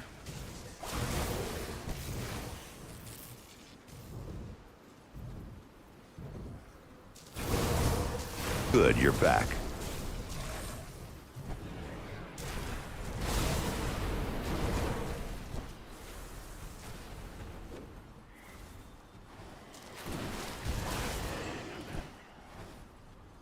I think pistols feel worse than 200 ranged. 200 ranged at least has good animations. Pistols have like... Unless you have a 100% weapon placement chance, you know, like pistols is just... It's so cringe to play, I don't know.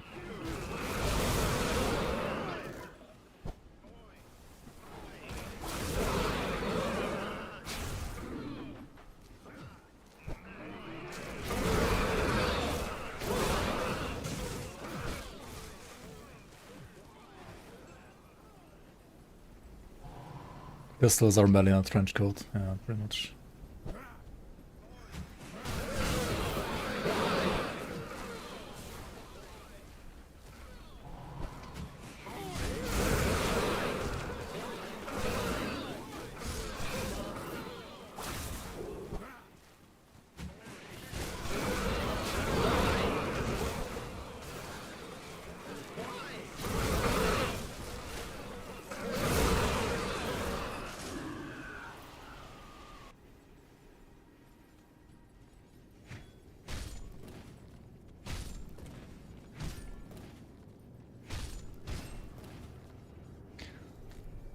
I feel like this entire like ranged has to be bad for melee to be good argument is just bullshit, because like, of course, if you make ranged good to the point that it one-shots the entire screen, then that's the only viable way to play the game, because anything else is just worse, straight up. It's just Grim Dawn doesn't ever let you get to that point, whereas PvE does, right?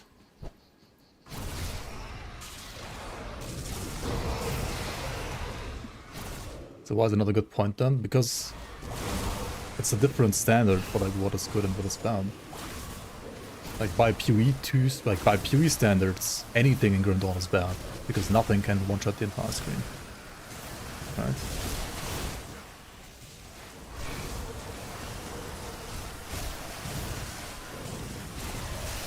It's like we're comparing apples with oranges here, kind of. You know?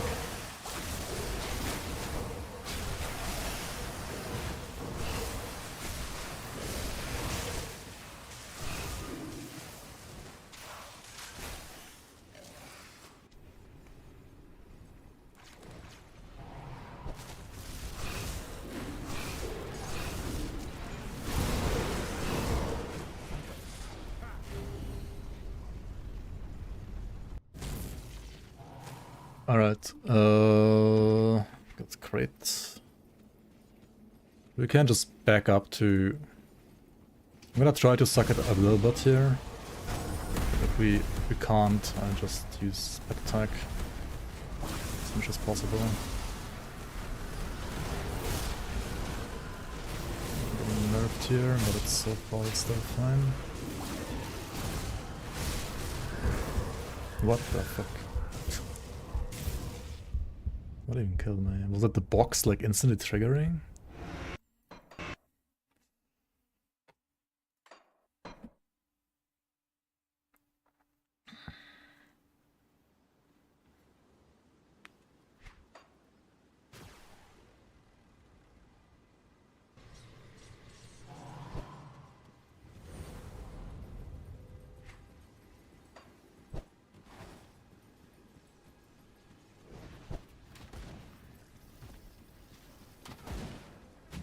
I mean, if you in Grim Dawn had like modifiers for, say, Force Wave, you get like 360 degree around you and like 5 or 10 meter more range, right?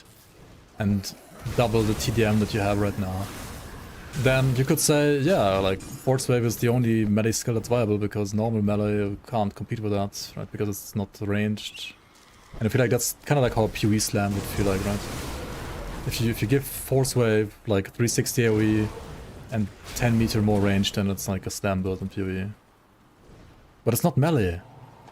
You're using a staff, like you're using a mace that pretends to be like, I don't know, like a staff or something. That's not melee. Yeah, slams and PoE are also most of the time not really melee in my eyes, honestly.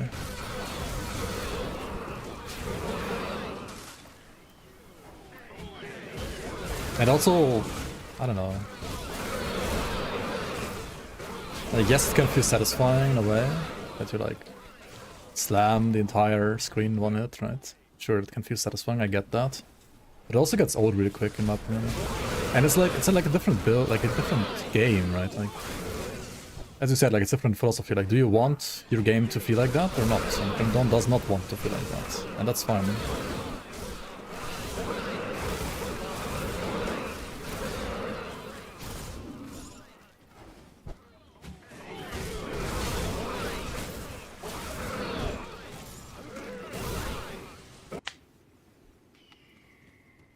True many skills, but it's still, that's the thing also, like strike range is, I think, I know it's like a mandatory stat in Grimdawn almost, and PoE almost, but from like a logic standpoint, or like if you would apply that logic to Grimdawn, it would just feel off. Like it's like, what does strike range even mean?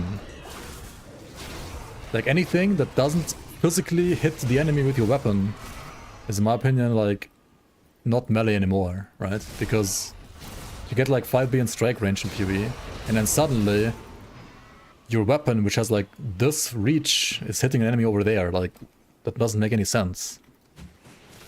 It's not melee. It's like you're using your weapon as a magic wand. That's what it is. It's not melee. Like, that to me is also not melee, you know? Anything that's not like physically hitting the enemy with a weapon in melee range is not melee to me.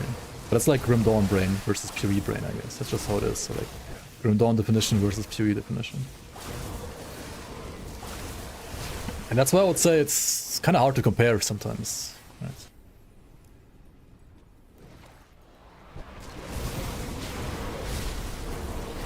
Like, Grimdawn doesn't have strike range, and Grimdawn has good feeling melee, so why do you say that, like, you need strike range?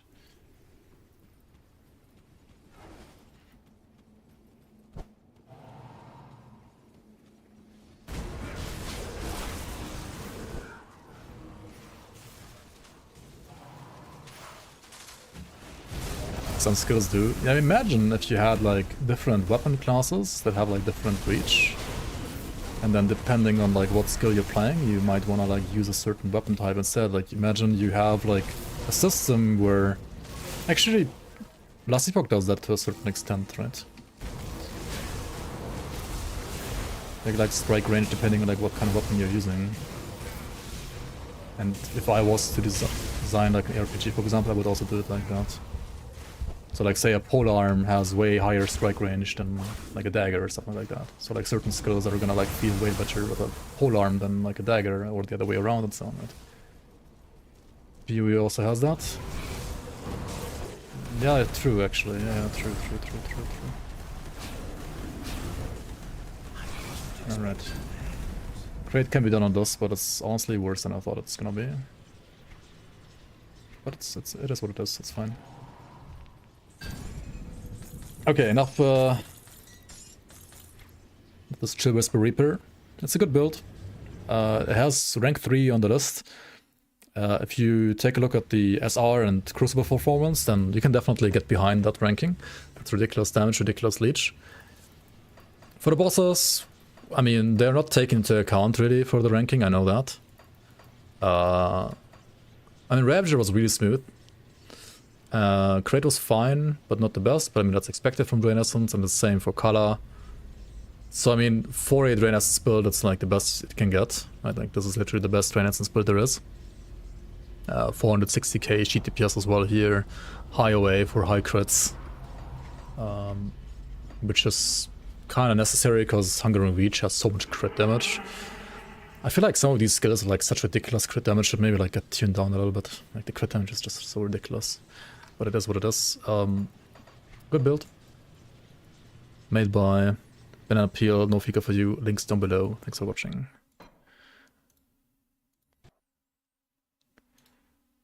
Okay, what now, chat? It's already like 10:30.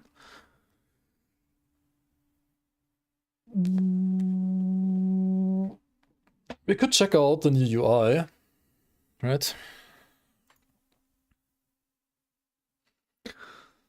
Okay, I'll download, or like I'll switch over to the other patch while giving characters, or like while like going over all the builds from the list again and like giving them hardcore medals, quote unquote, like builds that I would play in hardcore.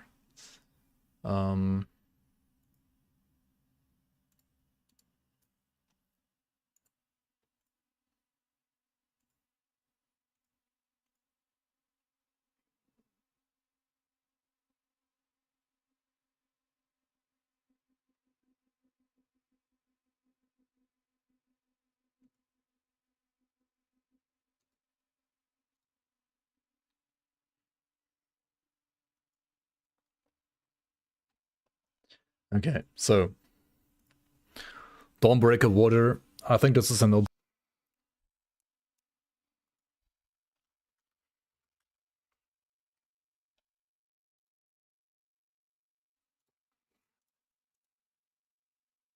Alright, we back.